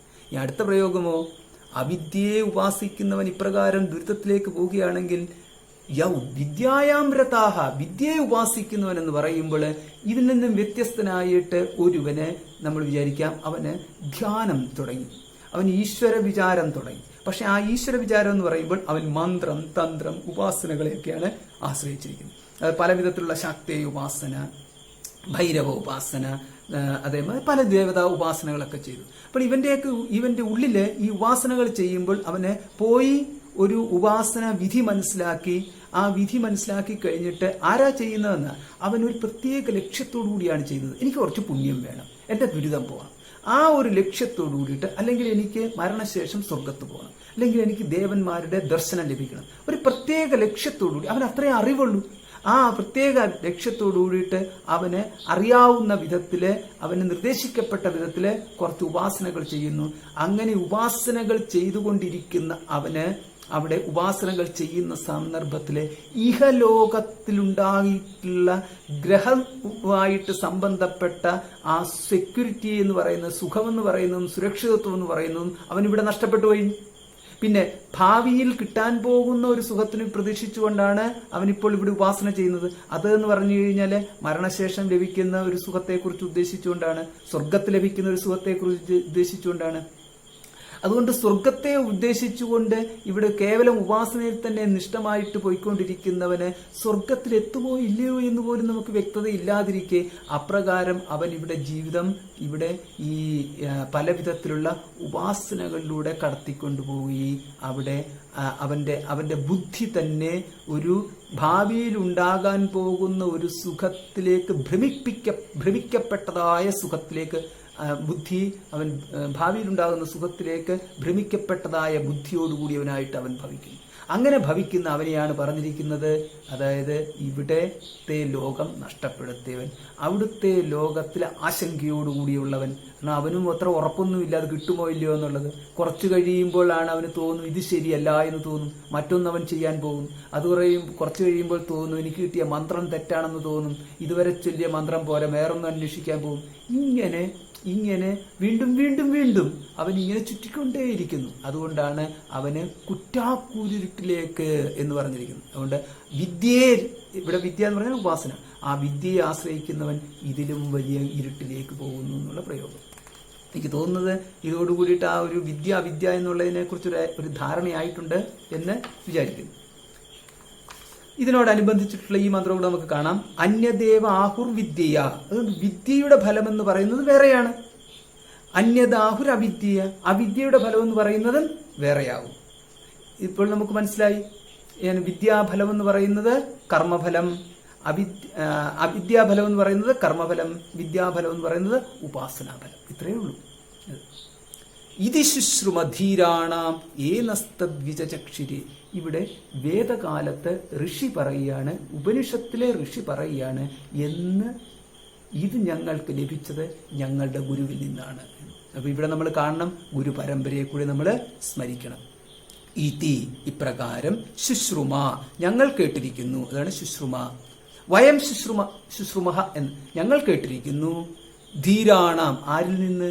ധീരരായിട്ടുള്ളവരിൽ നിന്ന്. ആരാണ് ധീരന്മാർ? ഞങ്ങളുടെ ഗുരുക്കന്മാർ. യാതൊരുവരാണോ നഹ ഞങ്ങൾക്ക് തദ് വിചചക്ഷിരേ ഞങ്ങൾക്ക് ഉപദേശിച്ച് തന്നത് എന്ന്. അപ്പോൾ ഇപ്രകാരം ഇവിടെ ഗുരുസ്മരണയും കൂടെ ഋഷി സ്വഗുരുവിനെ തന്നെ സ്മരിച്ചുകൊണ്ട് ഞങ്ങൾക്ക് ഉപദേശിച്ചു തന്നതിനെ ഞങ്ങളിതാ നിങ്ങൾക്ക് ഉപദേശിച്ചു തന്നിരിക്കുന്നു എന്ന് നമ്മളോട് പറയുന്നു. അപ്പൊ നമുക്കിവിടെ നിർത്താം.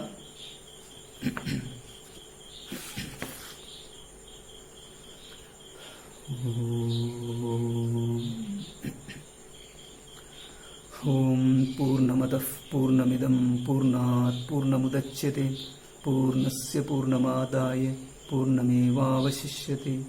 ഓം ശാന്തി ശാന്തി ശാന്തി. ഹരി ഓം. ശ്രീ ഗുരുഭ്യോ നമഃ. ഹരി ഓം. അപ്പൊ ഇനിയിപ്പം നമുക്ക്